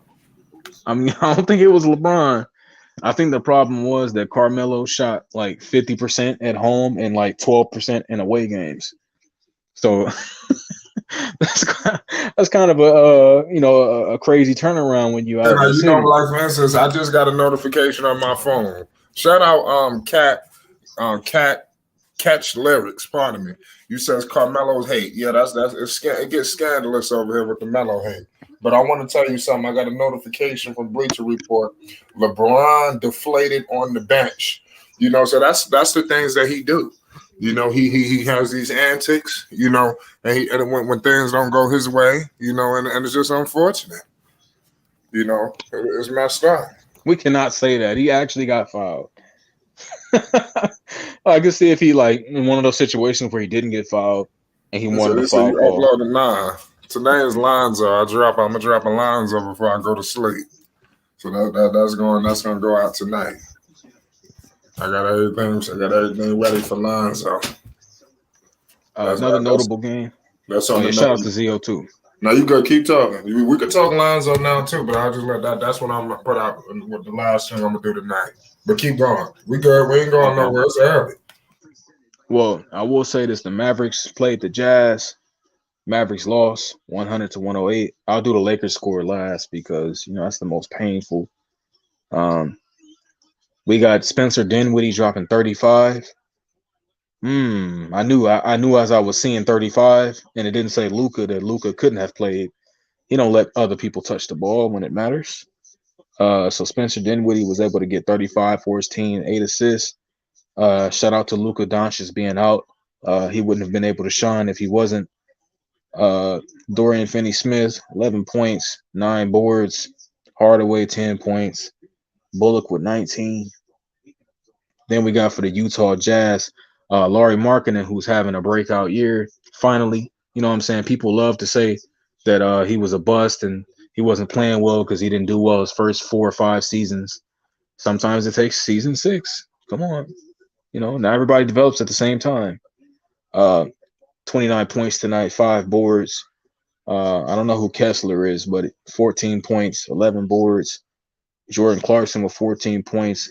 Malik Beasley with 19. Colin Sexton with 12. When did Colin Sexton finally get treated like he's not a bench player? He's getting about 12 minutes. It's actually crazier, 19 minutes. I thought he was much better than that. I believed in Young Bull. So basically, Utah got a steal. Well, I'm going to say Utah got a steal, but Cleveland got a steal in the trade because they're not even playing Sexton like that.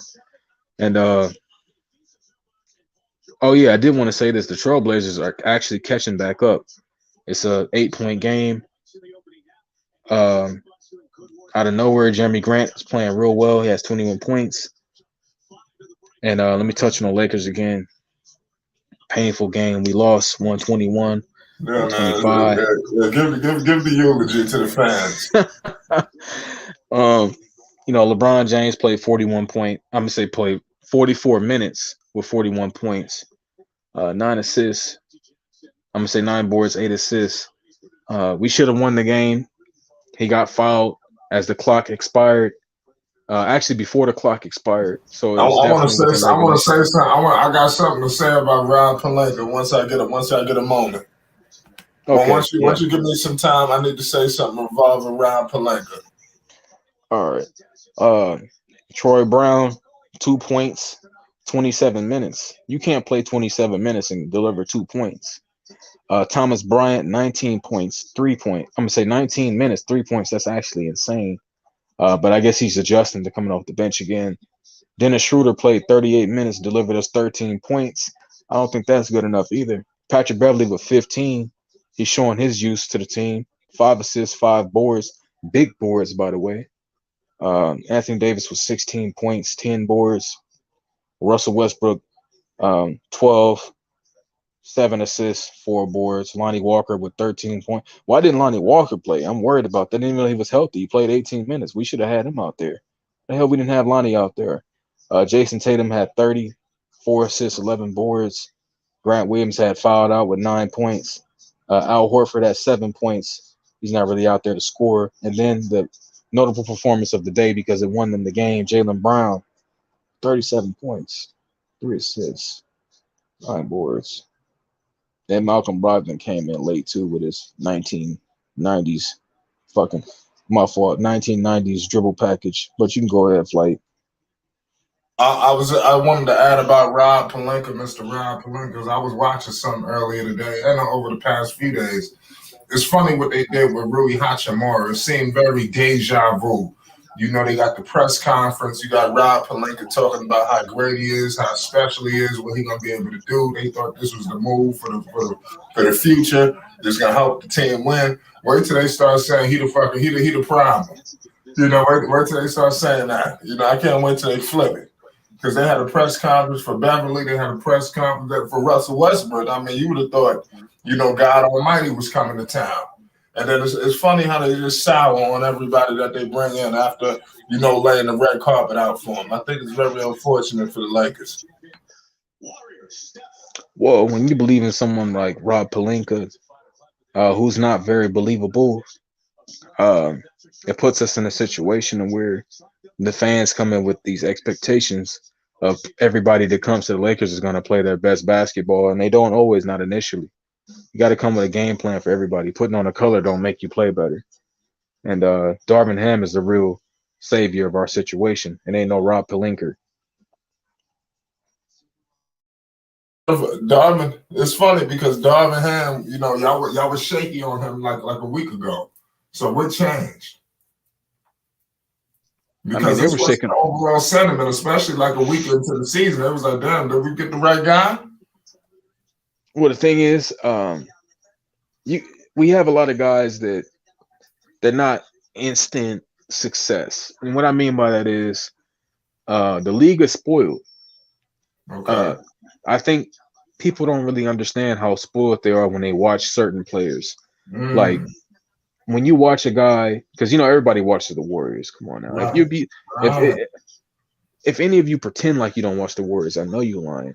Okay. So when you see a guy like Steph Curry, game one come out already shooting logo threes and you know playing like he's been playing all season, which he basically has, by the way, because he played in the finals and he looks like himself. You know, we expect other teams to look like that in the beginning. And the Lakers were freeing up a lot of open shots, which I told us, don't panic. We're getting the shots we need. We're just not knocking them down. When we knock them down, we're going to start winning. When we start knocking them down and we start winning. But we making free shots. And that's what I loved about the offense. The only real change that wasn't a part of the initial creating of free shots, I'm going to say open shots, was Russell Westbrook coming off the bench. And that was an added spark plug to our already added offense of creating open shots for guys. And Russell Westbrook is allowed to run more. The guys are young. They run with him. They don't get tired. You know, LeBron James is not going to run the floor every possession, but he will run the floor. So Russell Westbrook definitely needed some running mates. And I got a question. I got a question, Miko. I got a question. Have you always been a LeBron fan, or this happened when LeBron got to LA? When did you become so pro LeBron? I think the audience would love to know. Oh, of course, when he came to LA. Come on now. I mean, I'm not gonna be shy about that. But it did. I'll say this: I did open up to him more before he came here.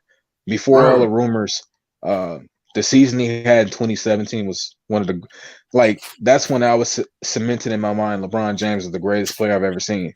And he's the best player I ever seen too. But I'm just saying, but this is when LeBron was doing his thing, you know. But when he was playing with bums, huh? When he was playing with bums, took those bums to the finals. That's gonna be another argument, you know, about LeBron. I keep talking about he played with bums. You know, I don't like that. This dude Anderson Varejao, Ilgauskas, Mo Williams. These dudes ain't no bums. Come on, bro. These dudes ain't no bums. They'd be all right for the Knicks organization. Ilgauskas was damn near 20-10. I mean, damn, what more you want? This dude was reliable, mid-range shooter. At this time, the NBA, you know, it was a different NBA. That mid-range was deadly. Ilgauskas was money for mid-range. You couldn't, that pick and roll between LeBron and Big Z, man, And he was blocking stuff down there. Y'all don't give Ilgauskas enough credit. Mo Williams was the truth. You ain't gonna tell Mo Williams better than a lot of dudes today. He's saying Ilgauskas out loud, by the way. I hope y'all can hear that. Ilgauskas was nice. Nah, y'all not gonna. I'm not. Yeah, thank you. Big Z was an all-star. Y'all not gonna sit up there and dog out Big Z. Trust me. Yeah, they had a team out there, man. You crazy. Delonte West, when Delonte West was Delonte West? Nah. Stop it. You ain't gonna tell me these dudes was trash. See, we'll take six. Nah. We'll take 6 man Delonte. Come on now. This man said Delonte West, by the way. What I will say is this. I'm referring to the 2017 year of LeBron James when he had to shake the team up. He had Jordan Clarkson, Larry Nance, Rodney Hood, I believe. Yeah, but he played more for them. But you know what's so crazy? Maybe he should have kept the team he had before. Because remember that year they traded half the roster at the deadline. I don't know if you remember. Yeah, they traded D Wade.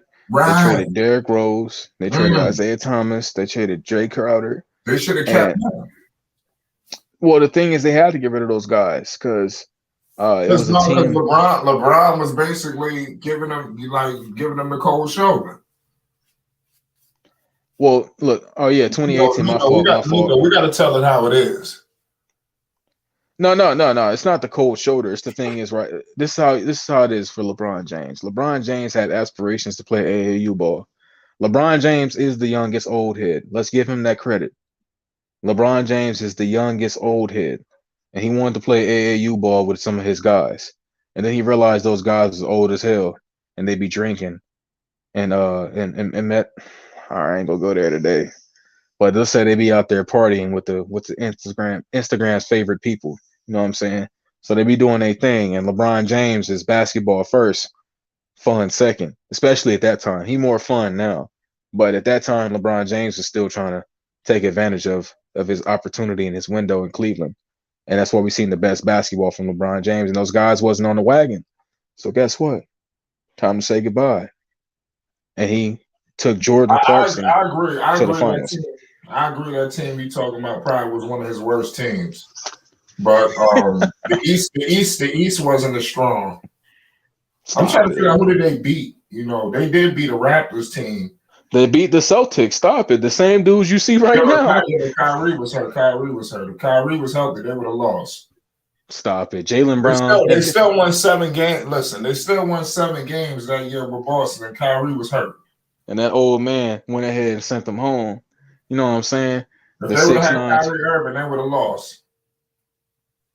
And you know what? And that's when I start saying, by the way, just some lore. That's when I started saying 6'9", 270, because 2018 LeBron James wasn't, you know what I'm saying? When it was Kyrie LeBron, he wasn't 270 yet. That's 260, 255 Bron. That last year in Cleveland, when it was just a pure monster, you know what I'm saying? That's 6'9", 270. He came in wanting to destroy everybody on planet Earth. DeMar, you know what? He's profusely and repetitively a habitual soul snatcher of DeMar DeRozan. Oh wow! Completely, has completely erased his. DeMar DeRozan came into the league, a young man from Compton, California, having aspirations of a championship, and LeBron James snatched it from him every year. He don't even see his career as a championship winner anymore. You know, everybody comes in the league and they think they can win championships. You know what I'm saying? That's right. He cemented in his mind that he'll never see a championship floor. They'll never say NBA Finals on the same floor DeMar DeRozan is on, and it's all because of LeBron James. He snatched that entire spirit. I give you that about DeMar. DeMar, I think they would have at least got to the finals at least one time. I don't know if they would have won it all, because we got to remember, even when they had Kawhi, they just snuck out of there with a game winner from Philly. Remember? Yeah. So it's no guarantee if they would have kept them that Philly would have never beat them. Exactly. But so, unfortunately, they just snuck out of there by a lucky ass shot. That was crazy, yo, and then he had Embiid out there crying. That was a sad loss. He definitely had him bawling his eyes out. Nah, that loss hurt. That loss hurt. That was Kawhi Leonard's year, man. So much so that Klay Thompson had to be a sacrifice. That's how you know it was Kawhi's year. They was drafted in the same year. No, that So was a shot. yeah, Yeah. that was Kawhi's year, man. Like nobody, like that's the thing. It was so much of Kawhi's year that it has changed the entire trajectory of Klay Thompson. Well, I wouldn't say the entire, because Klay Thompson cooking right now. Don't let me get to talking on Klay Thompson, because I've been quiet for a minute on Klay Thompson, but I know y'all seen him cooking. And all these people that said he was washed and he wouldn't do this and that. Come on now, he looking like a ready to be a 5-time champion, and it's happening right in front of your eyes. He's been carrying that Warriors team, and they've been Steph Curry. And they've been Jordan Poole. Jordan Poole, a sellout. I actually thought Jordan Poole was nice, but he's just a clumsy, lazy-eyed dribbler that dribbles the ball off his knees and shit. He's a elevated James Bouknight. That's all I'm gonna say about Jordan Poole. But yeah, back on LeBron real quick. LeBron James again cemented to me that he was the greatest player on earth and that has ever played the game of basketball in that 2018 season. Definitely destroyed the Celtics. The same team we watched tonight beat the Lakers. And that's why they have that's why Jaylen Brown has PTSD. Jaylen Brown lays in the bed at night, after he get his hair rebraided, and he just wakes up in the middle of the night remembering LeBron James sending him home, and he has to come out there as a young lion and try to defeat those demons. And who knows how long it'll take, because he's still playing with anger when LeBron James is on the court. And it worked out for him tonight. Yeah. And LeBron, they've been running the East for a minute. LeBron was running the East for a while. I know they was happy when he went to the West. Oh, for sure. Because, realistically out the West, we know the Warriors come out the West every year. The only time he came out the West. I give LeBron credit for that, because that's another thing. As much as I said, people might think I said what I said, I want to give LeBron credit for going to the West, because he didn't have to. He could have stayed in Cleveland or in the East where he had an easier time. But the East was getting harder, so there's no telling that he would have just had, but it would have been an easier entry in. Like, he wouldn't be missing the playoffs in the East like he doing in the West. Like, the West is just stacked. There's like so many teams that could get in there. It's hard you have to really be balling, Undoubtedly, you can't be out there messing around and think you're gonna make the playoffs in the West. In the East, if he would have stayed, he would have had a better opportunity of winning more championships. I think the pathway would have been easier. He's in the tougher. If they look at the competition he's gonna face, just even if they made the playoffs, So that's one thing that you got to give him credit for, because he took a tougher path. Yeah. The thing is, people after just steamrolling to the finals every single year. Like, why would you do that? Yeah, and the thing is, the steamrolling wasn't easy though. He really was out there having to toy with them guys and show them how to play some of this old man basketball. Right. And I did want to give some credit to Catchy Lyrics. He said Klay Thompson is a revolutionary player. All he needs to do is pass and score. Don't need to be athletic. You know what I'm saying? I agree with you. You understand? Nah, come on now. I agree with you. Nah, Klay Thompson revolutionary, man. He don't get enough credit. He really don't get enough credit for being I think who was it that said his efficiency is atrocious? How can you say that? He's shooting 39% from the 3-point line, better than most of your favorite players have their entire career. Yeah. And this is a recovery year. He's a good player. I ain't gonna stop. I like violate Klay. I like Klay. I think he needs some more time. Like, he's gonna need probably about another year. You'll probably see the more athletic Klay. More athleticism will come back. No, he's cooking right now. Take time. No, Klay Thompson's back in full swing. All that's dead. Oh, yeah? In the beginning of the season, his stats are still catching up to the to the awful beginning of the season. That's like, his stats still look this good even while playing awful for 2 months. That's how you know how great this guy is. That's how great he is. The numbers are still better than a lot of people's favorite players after having 2 months of bad basketball. And I don't know what people be talking about when they talk about Klay Thompson and his drop off and this and that. They haven't watched a lot of Klay Thompson. I've watched. If I had to get a percentage, I've watched at least 90% of Klay Thompson's games in his career. At least 90%. Right. Klay Thompson has always been semi-streaky. He'll go on for like a month of shooting like 30% or 32%. And then he'll come back and shoot 40, 50, sometimes 60%. And he's just going through that again. That's the kind of player he is. And right now, the things that he's doing that he hasn't done in his career is he's grabbing more boards. He's passing the ball a lot more. He's having the ability to dribble more, even though he's always been a dribbler of the basketball. I don't believe people when they say he don't dribble.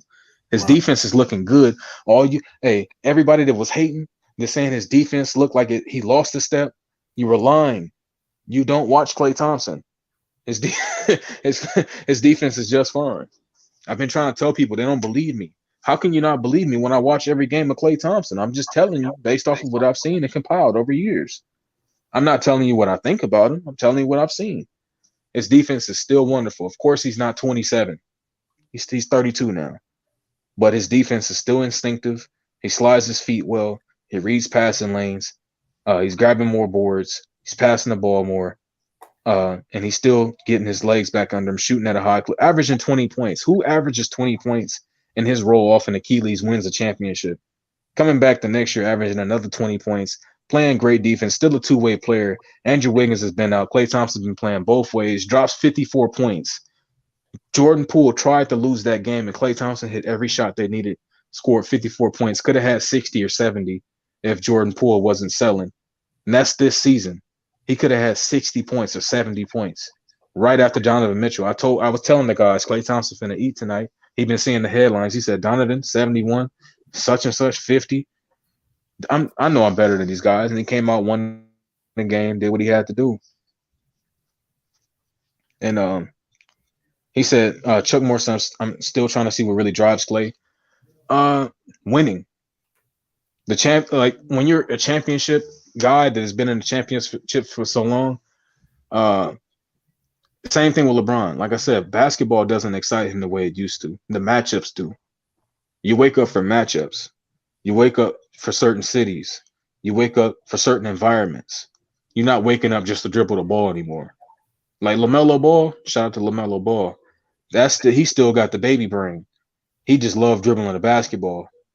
If he could dribble a basketball 90% of a day, he probably would. Walk casually with it. He still got the love. A lot of these young dudes still got the love. But once you get to that older age, that 33 plus, you playing for reasons.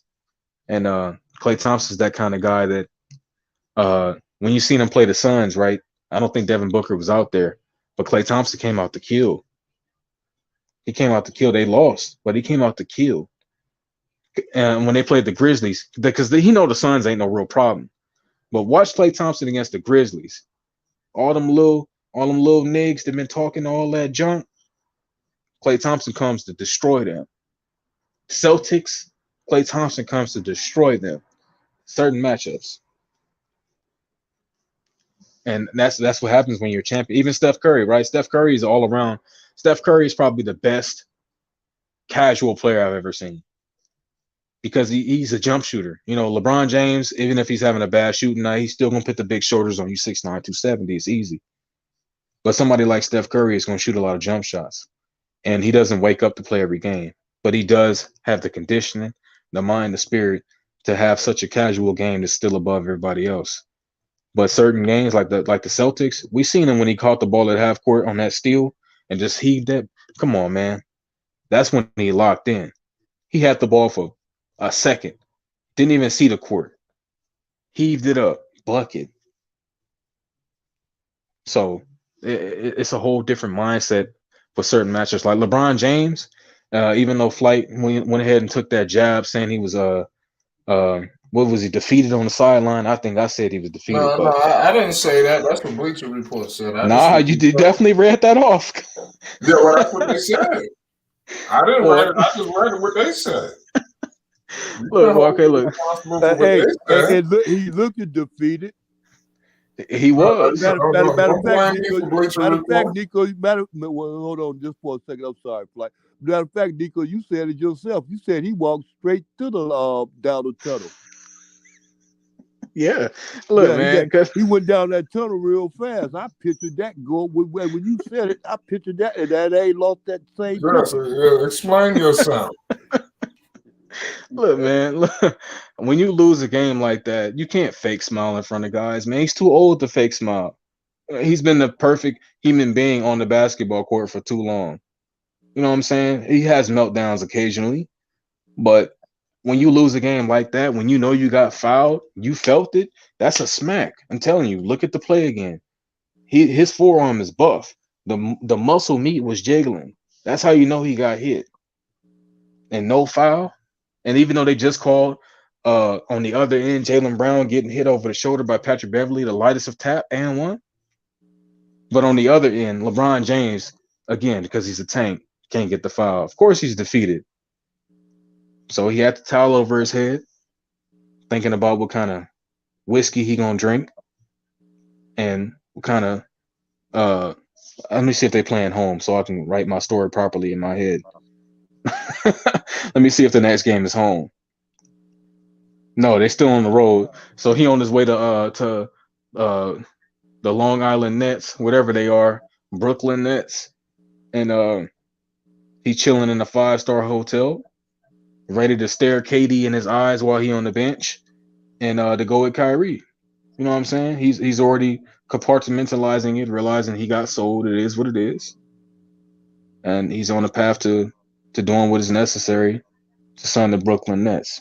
He played some of his best basketball against the Brooklyn Nets. So we on to the next game already. But we can't hold that against him. You said Curry got the perfect team with the perfect system. Uh it could be a bit better. And I say simply because let's say if he had a big man that was a bit more athletic, but let's say if James Wiseman, all right, let me put this scenario out there. Let's put Kevon Looney's brain into James Wiseman. That would make the team beyond perfect. But Looney can only do so much because he's a slow-footed big man that can't jump over a sidewalk. So he just plays hard and he's big. Like Kevon Looney is like a defensive end if you're keeping it real. He's a very big guy, but he's heavy. You know what I'm saying? And it would be a lot better if they just had one of those athletic guys. If they had an Onyeka Okongwu, you know what I'm saying? That archetype, somebody with the high IQ, shot blocking, the passing, it would be more than perfect. And Looney is good. That's why I say the brain. Looney makes good decisions. That's what makes him better than he appears to be. Decision making. Basketball is 80% decision making. Once you've been playing at that, yeah, once you've been playing that long, you already know you can make the shots. But a lot of those dudes decide to you know, ruin the game based off of decision making. Like Russell Westbrook, you see him, he 100% athleticism, 10% decision making. I'm telling you, Nico, I'm telling you, Nico, you stretch it real good to get that 10% too, Nico. Yeah, You could have said 50%, but nope, you was right. Yeah, boy, I'm telling you, 10%, Nico. yeah, 110% ability. yeah. Russell Westbrook's one of those guys, man. He's what it looks like when people think the game is just all about athleticism. Yeah. That is the embodiment. Bron's no brain. Yes. Sorry, Nico. No, you're fine. My mouth is getting dry. I need to get some water. I need somebody to carry.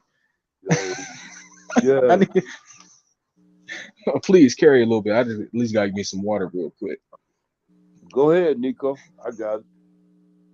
Yeah, but that's what it is with Russell Westbrook. Russell Westbrook is he real good, man. He got a lot of abilities. Even when he was out there at UCLA and all that other stuff. But it's just the fact that his decision making. And when you come down to your decision making, you have to stand forward on it, stand tall on it. Like LeBron did tonight. But it was to a certain extent, it was the right decision, but it was the wrong decision because they played defense on it. So he lost that move. He didn't make that move like he wanted to make. So he fell short. Yet again. But that's what basketball is, Nico. Like you said, you have to be able to do it. You have to be able to be forward, be there.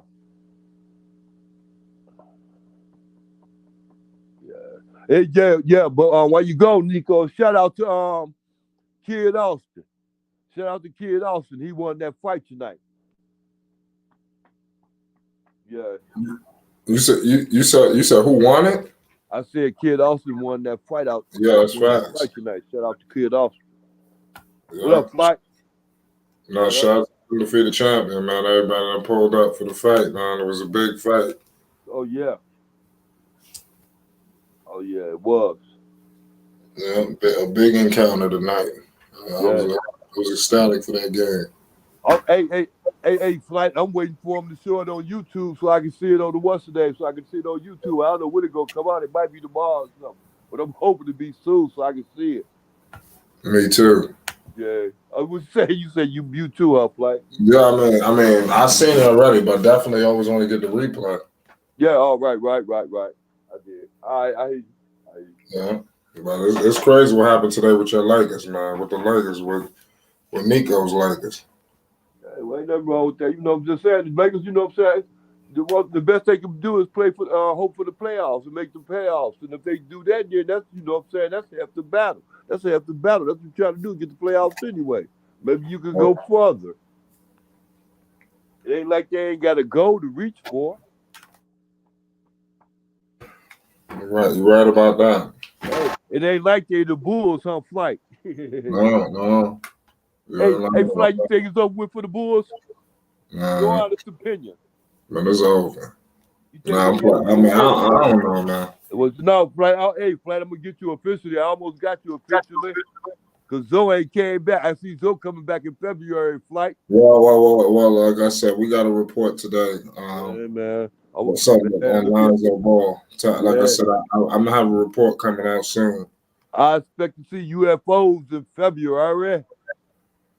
Yeah. I'll go down. Yeah. Right. What you say, Nico? No, I said all right. Got me a little water. Yeah. Oh, okay. That's wild what's going on, man. This is going to be a good season, though. Yeah. So the Lakers going to make the playoffs, man. Let's start with you, Uncle Brown. Are the Lakers going to make the playoffs? Nope, I don't think so, Flight. Oh, the reason why is everybody going to be gunning for them, and the Lakers still ain't addressed that same another problem that they have.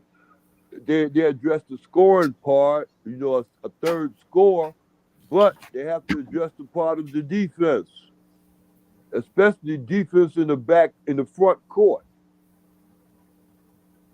Yeah, I mean, the Lakers need everything. They remind me of the Knicks a few years back. You know, when I was like, what should the Knicks prioritize in the draft? Like the Knicks, you need everything. Yeah. So no matter where you operate, you know, you're gonna need it. Hey, but Flight, it's like this, okay? Look here, I'm gonna tell you something. Look here, Flight. Look, simple as this right here. Oh, when Zoe come back with the Bulls, look, when Zoe do come back with the Bulls, what is he gonna bring back? What are he gonna bring back that they don't have right now? Oh, that's a good question. Thank you. They're gonna bring back. He gonna bring back playmaking. He gonna bring back defense, Flight. In the back court, he can't bring it in the front court. He gonna bring it in the back court, Flight. You don't get it. That's why he's important to them. That's why I said before. That's why Frankie Beverly. That's why that Beverly dude is important because he can play some defense. They too many people who did play defense, Flight. They're offensive minded.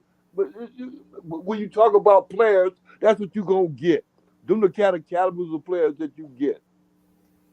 Like that's why his name is so important. He can't do it no more. The one that played out there with the Clippers, he can't do it like he used to. And then he said he can't. Well, say he ain't holding it down like he was. Cause look what Luka did to him. Yeah. I mean, like catch on, man. Because if you can't catch on, everybody gonna be getting 50 all the time. It's gonna be nothing. Man, Frank, get it, man. No, I understand. It ain't a joke. I'm just saying that's today's NBA. And then when they start getting them European players, coming over to the NBA, and they say, "Hey, I wonder why they can do that." And the other guys, well, reason why, because they focus on both ends, and they not that great. Luka ain't that great. He's just a good scorer. Of course, he's gonna be a better scorer in the NBA because of the fact that they don't play defense in the NBA. I'm sorry, Flight. Go ahead, man. You talking? No, I ain't saying nothing. I mean, you make some good points, man. Right. So it's the fact when the NBA go like that, man. That's the way it is. Like NBA, you're gonna win, you're gonna win, you're gonna lose, you're gonna lose. If you're gonna win on offense. It ain't chess in the NBA, Flight. It's dominoes. What you want to do is run the score up. How you find that analogy? It ain't checks. It ain't chess. It ain't checkers. It's dominoes. Run the score up on them. Don't worry about defense because you got a 24-second clock.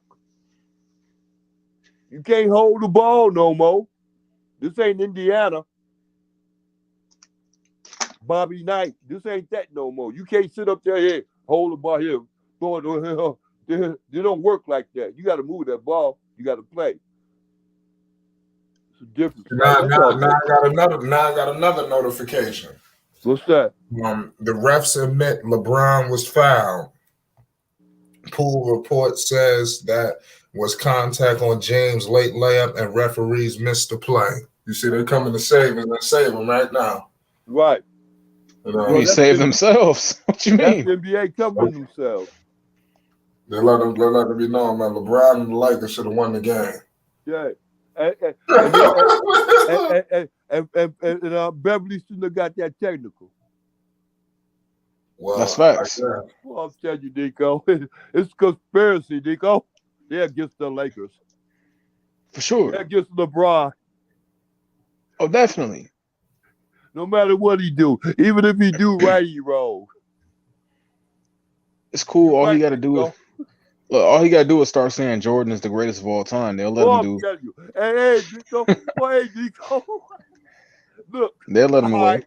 I just want to sit at the table with him. He's the greatest. I just want to be able to sit at the table with him. Is that all? Is that wrong?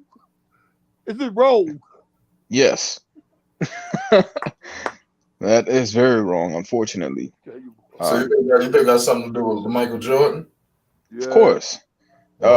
Like Michael Jordan has built the brand of basketball to unreasonable heights in his era. So and the thing... Of course, because the thing is, right, when we have we don't have a changing of the guard yet. A lot of the guard is Michael Jordan's age, and he whooped all their asses, so they all love him. And they love that abuse. The only person that can be honest is Isaiah Thomas. The rest of them worship him, and they're in power. So, you know what I'm saying? Even the refs, all the refs, Michael Jordan age. I loved and idolized them and grew up to want to be Michael Jordan, but became refs. And you know what I'm saying? They got to dictate life, man.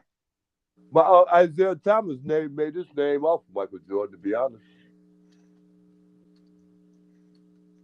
Why you say that?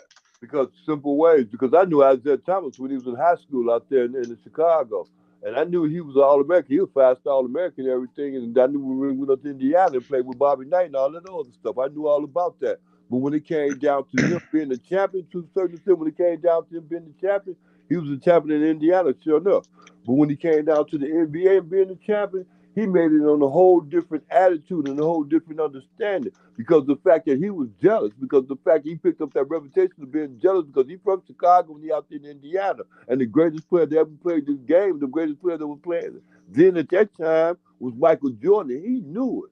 So he changed his whole attitude. His whole attitude was like, I'm going to be the greatest. I'm going to show them that I am greater than Michael Jordan is. So he, to a certain extent, started cheating in this game, which was changing his character. That Indiana thing picked up on a bad character.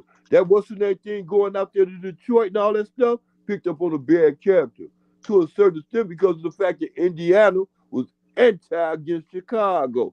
Because of the fact that what's the name, Detroit going out there with the Pistons to a certain extent was anti against Chicago. So it built on the animosity between his hometown and a guy that ain't from his hometown. but was considered being better and greater than he ever was, even in college, I might add. So he was jealous.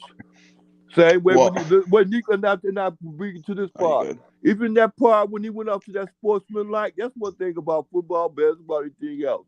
When Isaiah did that, that put a mark on him that he really can't get away from. Even he really couldn't explain that. And he led his whole team into that. And that's when it goes into a team sport, Nico. When it gets to be a pass-eye sport. Because Michael Jordan would have did something like that, and he come back up and say, man, well, why y'all fools follow him and that doing that? How come y'all didn't take the guy's hands? It's your mentality. And that brought on Isaiah Thomas mentality. That's a bad mentality. That's my point. So he was bogus. And even in the people that he loved and seen him grow up, he was bogus. You get it? Yeah, you get it. I do. I'll say this. I did watch Isaiah Thomas on the Pivot recently, and I watched the whole interview. Thank God. And I love to hear Isaiah Thomas talk because he's one of the only older gentlemen other than you that's just not on the Michael Jordan bandwagon and regime. And he said that if they didn't change the rules for him, they could have beat him every year. If they didn't change the rules for who? For Michael Jordan. They changed the whole game of basketball for Michael Jordan. He engineered something that was already becoming popular and took it to the next. He said this. I would say he said this. What became marketable at the time was the dunk, and Michael Jordan was flying and skying, and they had to change the rules so he could be allowed to dunk. He said everybody before him was getting clobbered in the lane. All of a sudden, Michael Jordan is able to. Everybody before him was getting. Wait, man, nigga, will you stop that? Will you stop that, bro? If they getting cowboy, I didn't stop. That's Isaiah Thomas. This is my point. See, let me catch you right there. So this is my point. My point is right here. You know what made the Pistons so good, great? Because they knocked somebody on their ass, and that's what the whole thing was about basketball, knocking the person on their ass. But remember, this is today's basketball. That right there, they're knocking the person on their ass right there and get you thrown out for a whole year. They said Michael Jordan is the reason that change happened, though. Whoa, did you just catch what I just said? Yeah, and that's all thanks to Michael Jordan. You don't agree with that, though, do you? No, because we just seen Malcolm Brogdon destroy Russell Westbrook. He just got a flagrant one. Oh, okay. Look, the defense is massively underplayed right now. The defense isn't that bad. The offense is just a lot better. Everybody has so many different moves to attack defense that it looks like the defense isn't good. But if you applied this same defensive pressure to those one-headed players of the 90s era, they would look like all-world defenders. Every starter in the league would be Defensive Player of the Year candidates. But, it's hard to look like that when a dude has 6, 7, 8 different moves in his bag and go left and right. Yeah. Versus posting up at the free throw line, I'm going to say the three-point line like Magic Johnson. Okay, but this is my point. My point is, so it ain't really about the referees calling more fouls now, then, huh? Because you were just saying about Isaiah Thomas and how he lived it, or about about people living at the free throw line and stuff. But so it ain't about the referees calling more fouls now, huh? It's just about the offense is just that much better, huh? Well, the offense is better because of the fouls too. The thing is, when it comes to a certain level of defense you have to play, you can't play it because you're going to foul this guy. He has too many moves. It's the James Harden effect, right? James Harden had a move that no matter what you did, you was either going to foul him or he was scoring or getting a pass off. And Michael Jordan, who was probably the most fouled player in the history of basketball, needed to be able to show off his skills. So it was pretty much illegal to do everything that Isaiah Thomas got good at, or let's say the league got good at. And it was changed abruptly for Michael Jordan's marketability, and it worked out for the best, right? Basketball is one of the biggest games on earth now. See, I don't catch on the way you equate Isaiah Thomas with Michael Jordan getting fouls and stuff like that. Why would I mess? What would that? How do you equate the two things? Because that's what Isaiah Thomas said in his interview. He was saying he said what again? that they changed the rules for Michael Jordan because the dunk became popular and he had to be allowed to dunk. So if you touch him in the lane, it's a foul. The reason why they did that because of Detroit, though, right? Everybody in mama know that, right? And Well, what that's was the thing. what was the rule? Matter of fact, before that rule, what was the rule that Detroit had?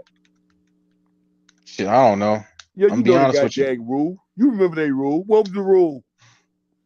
I'm sorry, I You was not remember Michael alive. Jordan. What is the Michael Jordan rule?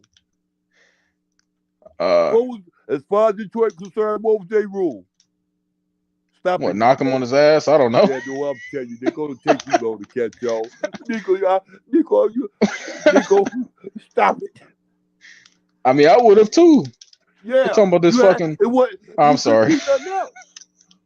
You got Calling this dude Black You Jesus. got four sinners. Don't none of them give you no points. Make them give you some fouls. Yeah.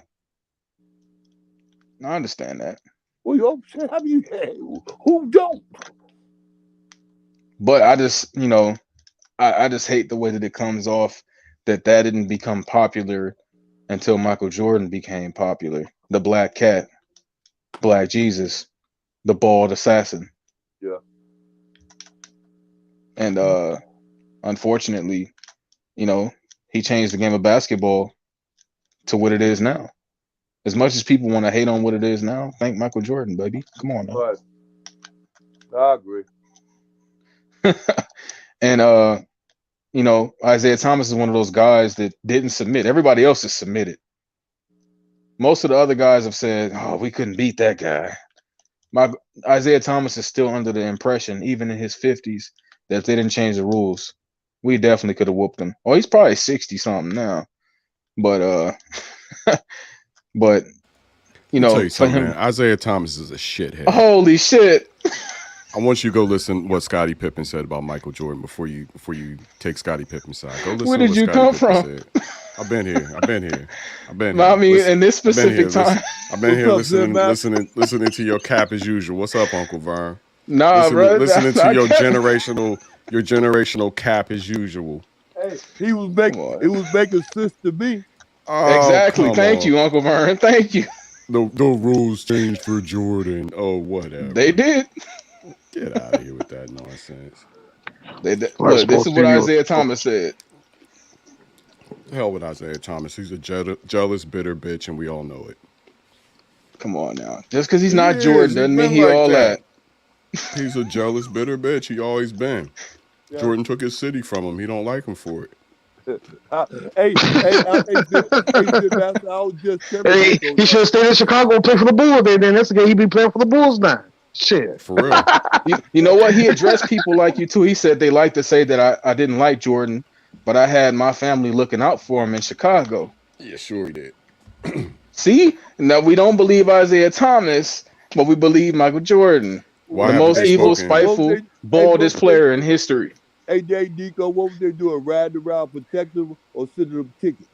Right, because he was the man. He was the man the day he got there. Crazy. He was the man he got there. So, what protection did he need? What did he need from Isaiah Thomas's family? It's what Isaiah says. Come on now.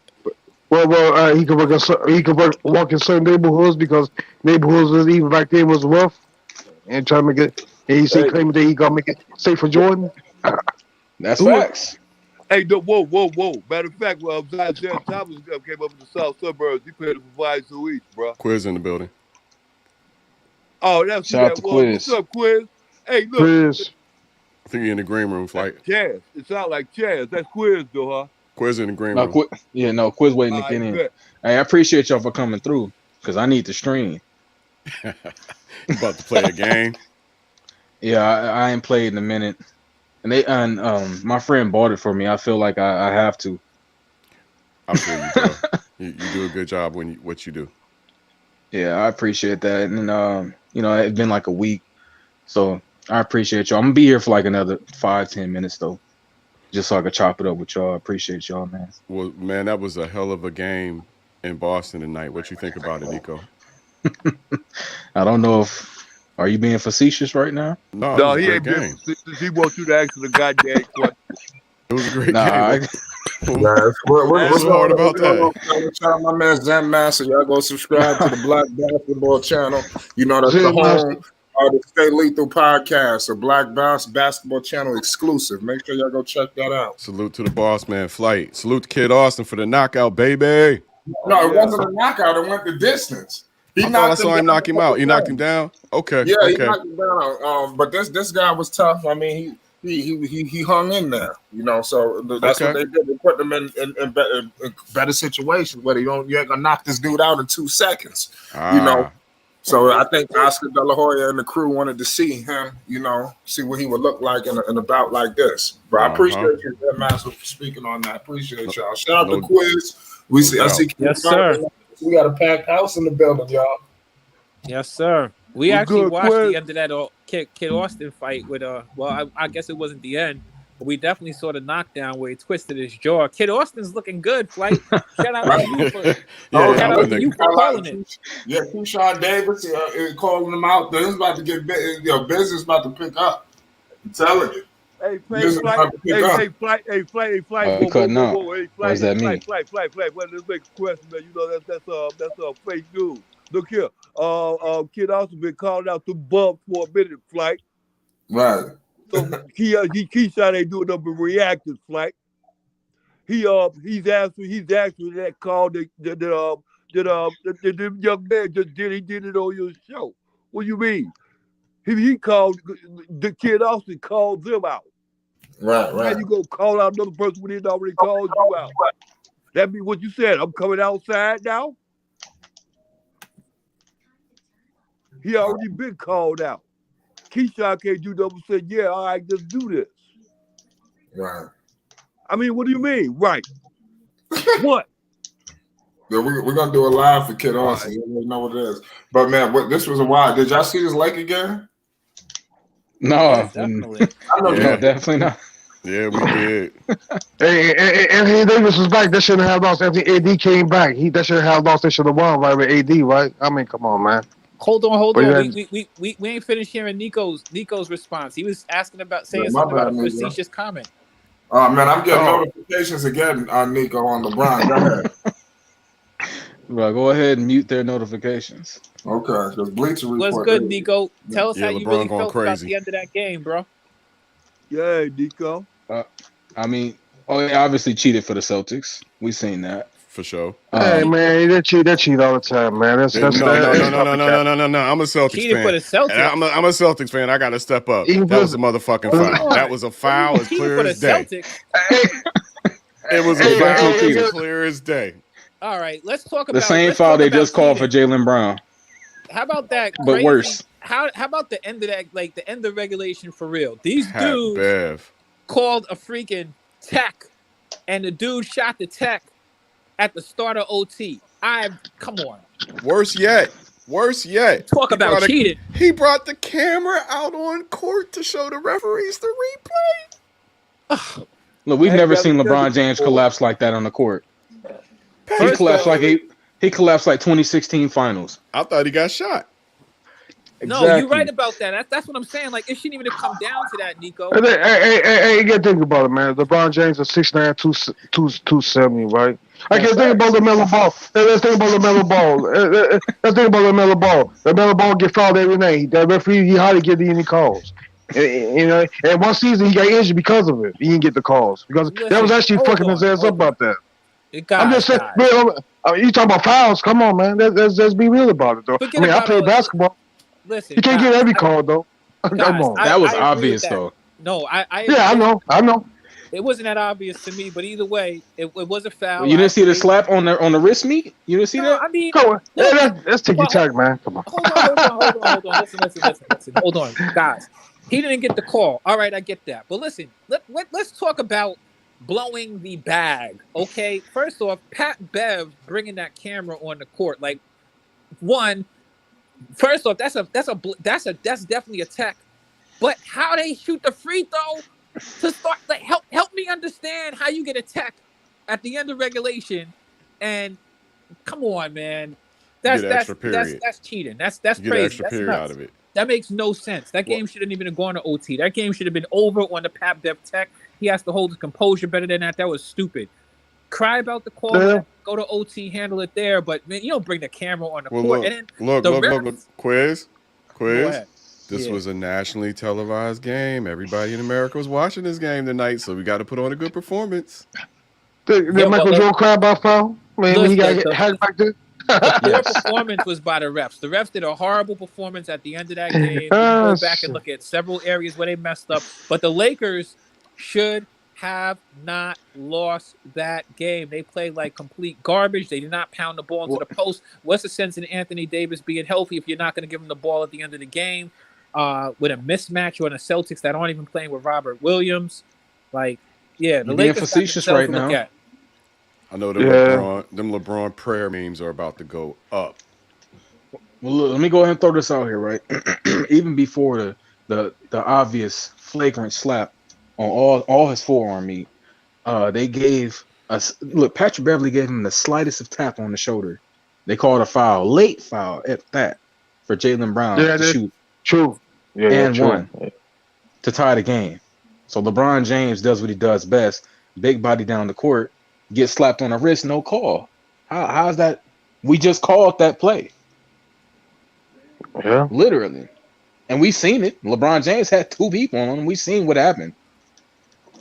And Jason Tatum clearly slapped him. He still should have hit that layup. Over two people, huh? That's the expectations we have on LeBron. At 40. I saw the layup. He still should have hit that layup. 38 years old. Yeah, you got to give it. Yeah, okay. I mean, it was a clear layup. Like, it shot. But cry about it with the N1, but make the bucket, bro.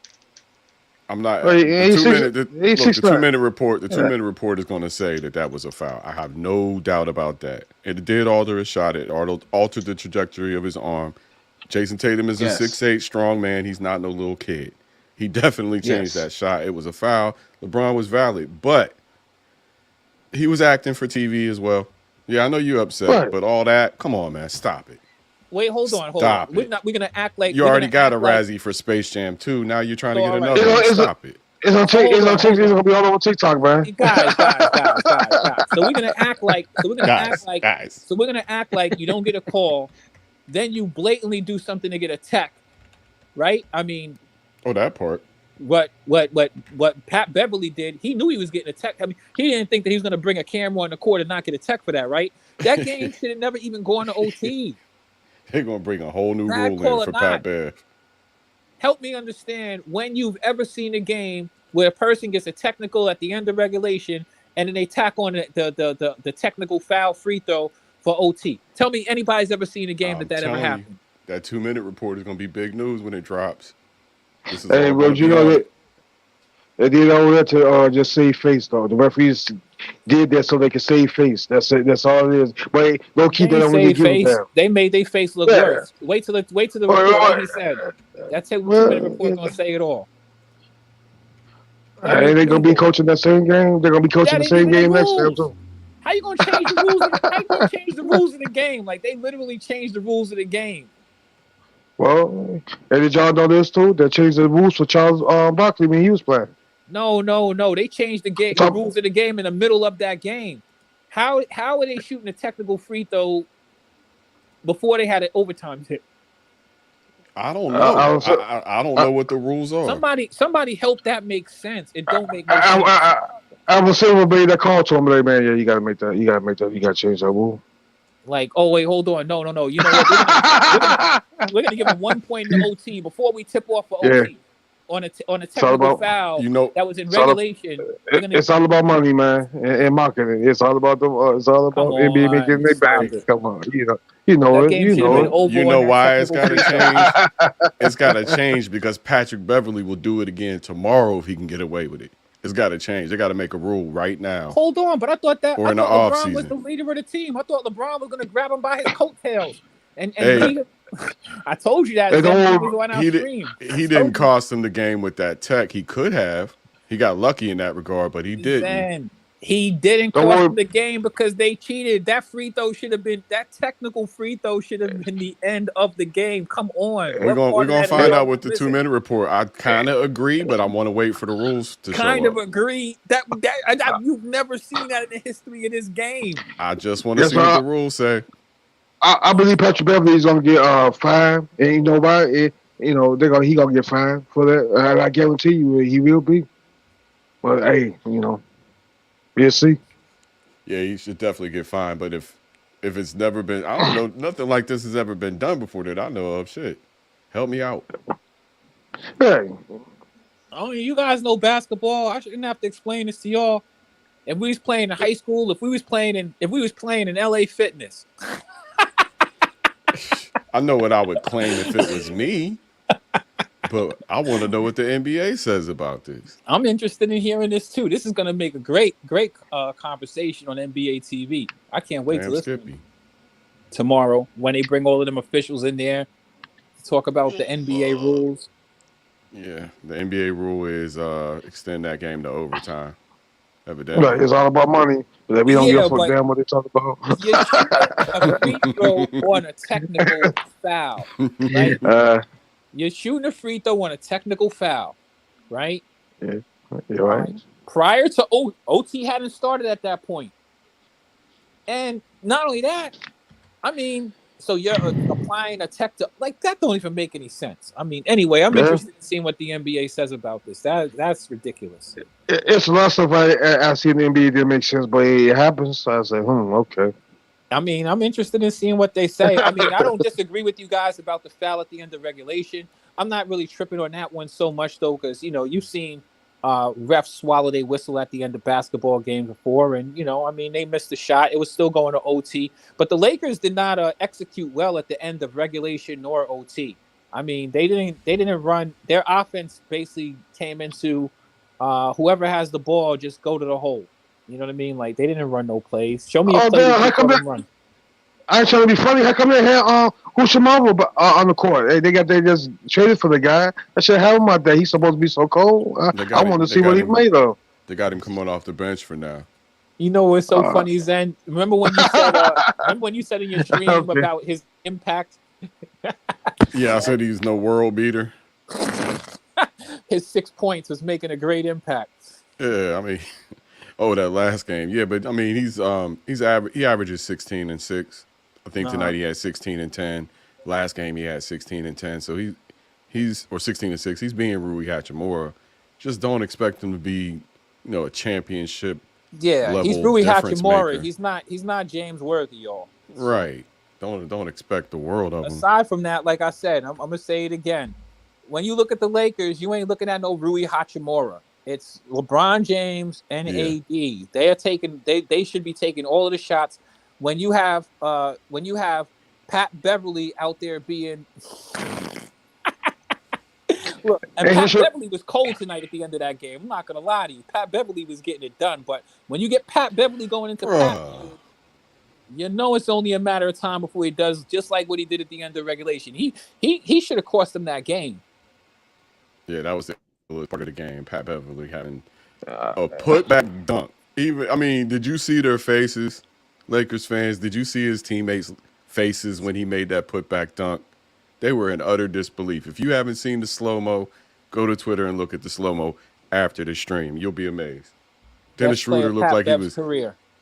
Dennis Schroeder looked like his family just got off the boat from Nigeria and was in shock at what he saw. Y'all got to see it.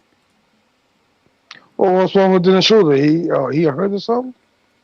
No, he was on the court. Right? I'm just talking about the way he looked after that play.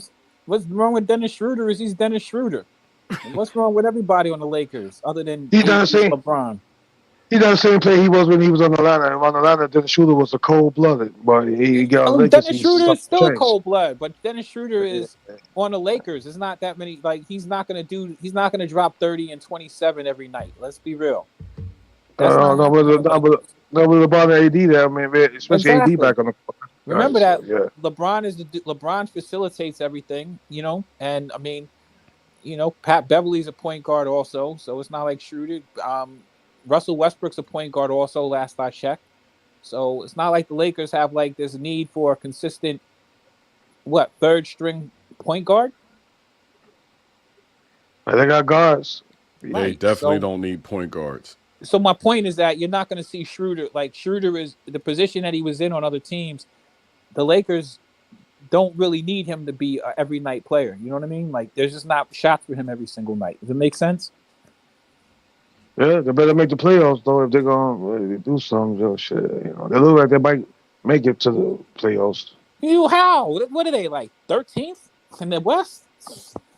They still got a chance. 12 or 13. So you're saying there's a chance. You're saying, today it's January 28th, right? So they still got a chance. I mean, they still got something about Mary. So you're saying there's a chance. Yeah. Well, you got until March. You got to April. You got to April to. Middle of March to make that push. Well, all right, we'll see what happens. I mean, I thought this was a good win for the Lakers. I mean, they played against a championship caliber squad. They pulled out the loss, but in a close game at least they pushed it to OT. But if they want to go somewhere, here's the thing I see. All right. The way that they close out that, y'all could cry about them not getting that foul. The Lakers played terrible basketball at the end of regulation and OT. They could have won that game. Several opportunities too. Why do you not run some offensive sets to get AD the ball in front of the rim? What play did you see between the end of regulation and overtime that they actually ran a play to go to the person that's supposed to be their main dude? Yeah, hell, that's the case. You gave it to Russell Westbrook. I'd rather for him to do something. At least give it to Russell Westbrook. You're missing it. I'm just joking. I'm just joking. I mean, if you're not going to give the ball to AD, and you're going to say, hey, you know what? We're going to rely on Pat Beverly not getting boxed out to even stay in the basketball game, right? I mean, if we're going to just rely on Pat Bev go to the hole, Russell Westbrook go to the hole. We're not going to actually run our offense. We're not going to play a half court set at all within the last 2 minutes of a basketball game or OT. Then you're not going to win a bunch of basketball games against quality teams. I just hate to break the news. That's not going to happen. So Darvin Ham, you need to go back and, just like you said in the post game, and I like this post game, but you did not coach that game well at the end of the game. If you see your team is operating like that, aren't you going to call a timeout if you're the coach? Like, hey guys, we're not playing smart here. Like, you know what I mean? Like, why? How many? I mean, if that was the case, you might as well just brought Schroeder in. Schroeder's a better penetrator than some of them dudes they have. You gonna really rely on Pat Bev carrying us? I don't know, man. I might have missed it. I'm sorry about the pause-worthy moment. I hope I haven't contaminated anybody who has a suspect mind out there listening to our stream. I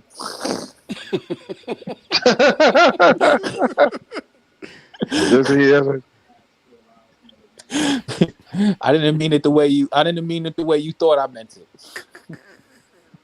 I penetrator and pause. Just pause. Just pause and penetrator. That's all. Put a comma after that motherfucker. Yeah. When I said penetrate the lane, I was not thinking about the way that you normally be doing it late night when you'll be over there with your booty bandit boyfriend. All right. Hey now. Leave Uncle Vern out of this. Oh my goodness. What about the Trailblazers, man? Damian Lillard dropped 60 points of the name with the win. Yeah, that was nice. But we lost again tonight, and word around the campfire is Yusuf Nurkic and Josh Hart are on their way out, and guess who didn't play tonight? Who didn't play? Yusuf Nurkic and Josh Hart. They didn't play. Oh, damn. Okay, damn. So it looks like they out of here. Hopefully, sometime soon. Oh man, that's gonna be. I don't know. Man. That's gonna change their stuff. I don't mind keeping Hart. I like the way Hart plays. I'd rather he play off the bench, but he's too expensive for that. His contract is up next year, so that they need to get rid of him and take care of the money and move. Make other moves moving forward. He's not helping them win. You can't. I mean, we're tied with the Lakers basically for 12. So I mean, we can't stay here. He's not started. He was at New Orleans, though. You got to think about that because Josh Hart could actually ball, but he ain't starting no more. So he's too inconsistent, bro. He's too. Yeah, that's true. The game before this one, he scored 0 points, 0 on 0 for 9 from a guard position, 0 for 9. I mean, he does that routinely, 1 for 9, 1 for 10. He's a good defender, but he's undersized to be playing 3 out there with Anthony and Dame. And that's what he's doing at 6'5". He's too small to play the wing like that. So I'd rather trade him now, get a good wing defender, get some assets to complement Jeremy Grant in the front court. Same thing with Nurkic. Get his ass out there and get some assets to complement Jeremy. Maybe get one more additional perimeter defender, and I think we'll be all right. But I know Jeremy Grant has refused it. Well, I'm hearing Jeremy Grant is refusing an extension right now, and I think part of that is leverage over the general management to say, make a trade. I'm not going to commit to this until you show us that you're serious about championship. So hopefully him and Dame have had that conversation and they know what they need to do. Yeah, Dame said he want to win in Portland. He been there all this time. So I hope he do actually win one, but it's going to be tough. It ain't looking good. I hope it works out for you, Zen. Be careful what you wish for. That's all I got to say. Hey, look, you can't continue doing the same thing and expect the same results. We all know that. And if that means at some point that Dame needs to find, a better place for himself that helps the organization, the organization should know when to do that. And Dame should know when to do that better than me or you. But I just want to make sure if y'all are getting rid of Nurkic, I hope that what you're bringing back is better than what you're giving away. As long as they're better fits, I think we'll be okay. I just think that Nurk is not a small ball center. We need a small ball center to start. Hey, Zen Master, I wanted to cut in and say, even that with that analogy with Portland, especially when it comes to Portland, you got to learn when to let go. Sometimes people want to hold on, you know what I'm saying? You got to learn when to let go. And I don't think Portland really want to let go of Dame.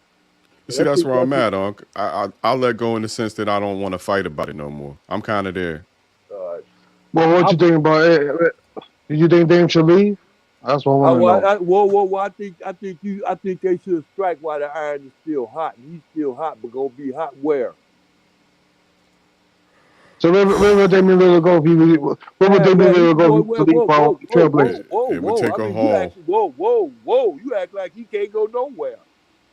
What do you mean where he gonna go? Who want him? Everybody and their mama want him. Who gonna pay for him? That's somebody. The thing. You're gonna give up everything. Chicago? No, hell no. No, hell no. You giving up everything. New York?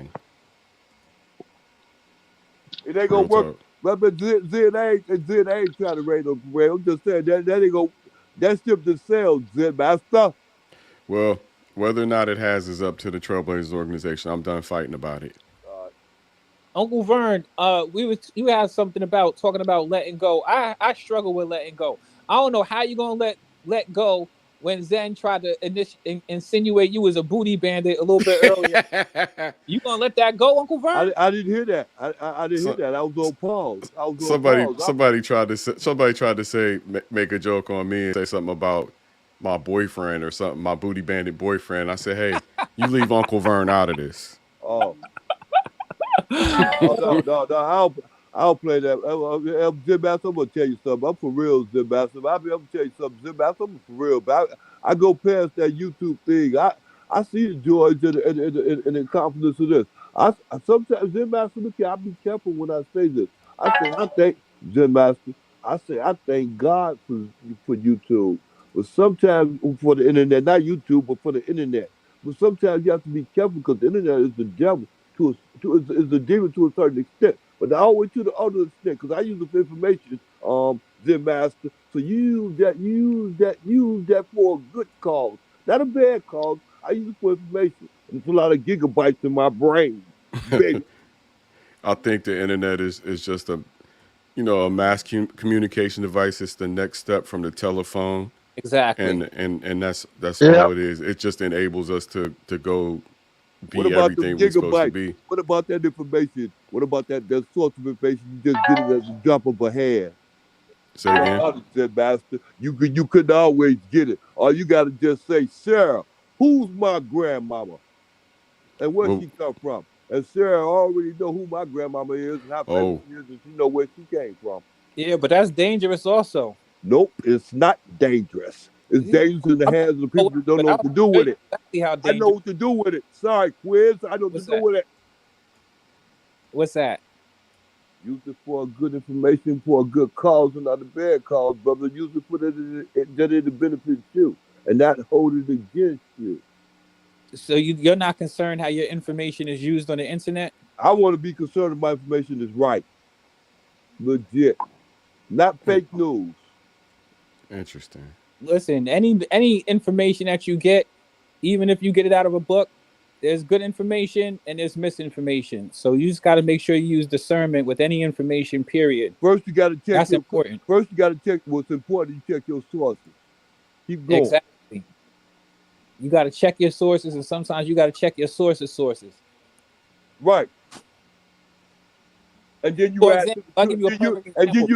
to the truth. Because even with that, you can go to the internet and find the books that are gonna get you there. Yeah, but there's other things. What other things? There's plenty of things. First off, word of mouth. The internet, there's so many different things when we're in this information age. So we just also have to be careful. Now I'm coming from also not just your information, it's also from a cybersecurity standpoint and all kind of stuff like that. How they're using your information. What's up? Quiz, I'm gonna put you up on game real fast. I'm looking at right now. I'm looking at a YouTube station right now that's going on right now. These young brothers, sitting up here talking to George Gervin right now as we speak. To the Iceman, George Gervin. And they weren't even born in '74 at the time when he was playing basketball for the Virginia Squires, and he told them about how he was playing with Dr. J, with all the Otis Gilmore and all the players that he played with then at that time. That's information. Quiz, at that time you wasn't even born. You wouldn't even know who George Gervin is unless you go back to YouTube or the internet to find out who he was. You would be lost unless you're some old man like a old fool like me tell you who try to describe what he was, who he did. You wouldn't have that information. Now back to you. I would have that information because I had a father. So I already knew about George Gervin before the internet came around. I said an old fool like me. I ain't calling your father a fool. Hey, I'm not calling you a fool either. All right? Okay. In that aspect, Uncle Vern, if you're coming from that perspective, I agree. There's a lot of positive things that come with the internet. Thank you. But I'm just also letting you know that there's also negative stuff that comes with it also. Like what? I would share that for anybody. You don't understand what I'm saying, Uncle Vern? Am I speaking Swahili? You said something. You said a different aspect because some people are weak enough to fall for the okie doke. I understand that. We're in a society. Listen, we're in a society, not a culture. Let me give you a perfect example, Uncle Vern. Let me give you a perfect example to make it clear for you on just how dangerous the internet is. And there's many aspects that the internet is dangerous with your information, right? So, for example, I'm going to tell you something. I'm going to give you a real life example. I got shot. And I have, this case or whatever, right? Right. I'm not locking these people up. Now, let's say they have me on this quote unquote witness protection, right? What is that gonna do when you can go on the internet? If you really exert half a bit of energy, you can come straight to, not only can you get my address, you can Google Map straight to my door. And that's definitely not safe. If it were up to me, I tell the internet, take my information up off of there. Period. You can't protect me if you got my information out there available for everybody. Now, who's looking for That's danger. That's real life danger. Right. Well, like you, this question, answer that question. Who would give a fuck? Yeah, it's not registering with you, Uncle Vern, but I understand, OG. Okay, but answer that question. I don't know if he heard or understood what you had said initially, Quiz. If you want to make that clear for him, he doesn't. I mean, I don't think I can make it any clearer. Whoa. Safe place. Let me, if I could, Go Uncle ahead. Vern. I don't know if you know, Quiz got shot. So he was speaking about his experience as somebody who's been shot. Yeah. Oh shit! I gotta. Go shit. You got shot? Sorry they haven't told you shit. I got a gun pulled to my head a year and a half ago. Yeah, so and I had got the gun on the person's head about to kill him, but the reason why I didn't do it because I been needing some medical help. Shit. And I got away from the situation. So yeah. I'm glad you got out of that. But I wanted Uncle Vern to understand where Chris was coming from. Okay, I understand that too. But then let's get back to the subject because you know what I'm saying. When we talk about the internet, you talk about technology. Technology help you find things that's done bad to you, that's done wrong to you, and some things that you have done wrong to others. That's technology. Right. That's number technology. So you can't blame. You're missing out. What I'm saying is that not every information. The internet has a way of putting information on the internet that may not be information that everybody needs to have. Right. Of course, you got hackers. People use hackers. I understand that. And how people use information is also very dangerous. So especially if people like if you have children or you have family members who do have children, you definitely want to monitor how they utilize the internet and how it's used because they can get themselves into very bad situations. Not everybody in the world has great intentions with no matter what information. And even places on the internet, like for example, Wikipedia is a horrible source to use for information because it's fake. Go ahead. Change information on Wikipedia, so you can literally put lies on there that people think are true. Right.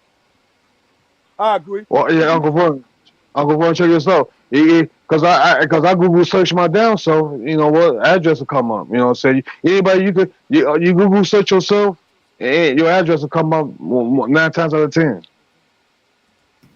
Well, that's because you put that information out there for them to come up with it. No. The government has the government has your address. It ain't just that. It's just the government has your address. How the hell did we get to this time? He was talking about something about the internet and how the internet is good, but it has its dangers too. It's just being realistic. No, yeah, that's right about that. That's one thing is a beast. Internet is a beast, yeah. But it's dope. It's dope in the context of what you're saying, Uncle Vern. I mean, as far as like being able to go back and look at information and find having information at the tip of a finger. I mean, that's a good thing for sure. I mean, it gives us a chance to fact check certain things about the players that we like and stuff like that. You know what, Uncle Vern? Uncle Vern got one point. Uncle Vern got a point about something too, though. Like, let's say for instance, like let's say you give it a female that you don't know shit about. Then let's say you want to Google search her one day, then you find out that she was a murderer or she was into a lot of shit, or and vice versa. You know what I'm saying? Shit like that. Yeah, exactly. And shit like that. For real. I'm telling you. The last thing I'm going to be trying to do is Google your address to find out where you stand at. You know what I mean? You got people to do that. I understand that, but I'm just saying. It should be that easy, but I don't know how to, you know what I'm saying? But, yeah, man. There's some weirdos out here, man. But if you've been assaulted before, you want to, safety might be more of a concern if you've been assaulted before. Yeah. You know what I mean? Yeah. That's all I was getting at. That's just an example of things that there are dangers on the internet. And I think that Zen, I'm not sure. I think that you know a little bit about cybersecurity also, right? I know enough about it, yeah. I'm no expert, but I know enough. A lot about cybersecurity and stuff like that. So there's reasons why people are concerned about places like Facebook, Google, and remember that they sell your information. So you don't have to put information out there. They sell your information. They sure do. They sell your information. They call my phone 100 times a day, sit up and talk about some kind of insurance. Now, I'm telling you, man, I'm understanding it. I'm already knowing about that. I know how that go and what it's doing go. And I'm pretty sure not only do they have my telephone number, they might have the address. They might have the address too, but I doubt it though. Everything out there. Doubt it. Unless they got a tracker. They got everything. I'm gonna share something with you. There's two CDs for data, and they have everything that you've ever done is online somewhere. Everything, all your information, not part of it, not some of it. It's scary. But I think it's been a good night in basketball. I'm looking forward. Me and Zen are going to be speaking a little bit about the way the playoffs, the All-Stars, how they're shaking down. And I hope that everybody's team that's on this panel and everybody in chat, the teams that you're rooting for, I wish them the most success for the rest of the season. Hope they make it to the playoffs and hope they make you proud. What time is the show tomorrow? 4 p.m. Pacific, 7 Eastern. Make sure y'all go check it out. Well, we're about to forget about. We're gonna pull it back. Let me say this right quick. Y'all can't forget about football, man. Whoever wins tomorrow goes to the Super Bowl, y'all. Who won today? Oh no, nobody played today. It's tomorrow. Tomorrow. Yeah. Philly and I forgot Philly and somebody. Then it's San Francisco 49ers and somebody. So it's 4 teams left, y'all. So whoever wins tonight going to the Super Bowl in February. Hold on, Philly and the 49ers are both NFC teams, so they got to be playing against each other. Who's the AFC challengers? Kansas City. What's the team? Cincinnati. Kansas City. That's what they do. Yeah, I got Philly to win Sunday. But who got the Cincinnati game? Who got Kansas City to win? Anybody? I'm gonna go with the Bengals. That game tomorrow night. So hasn't Patrick Mahomes been to like the AFC Championship y'all can keep talking if y'all want. No, I'm just asking you, Flight. I haven't followed football closely like that in years.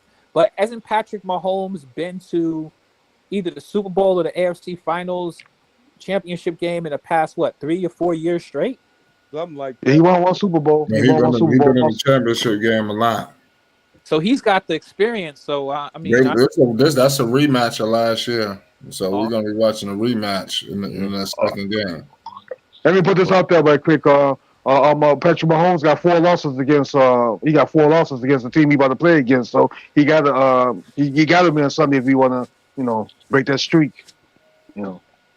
Well, it'd be wise to don't put your money on Kansas City, then, huh? That's what you're saying.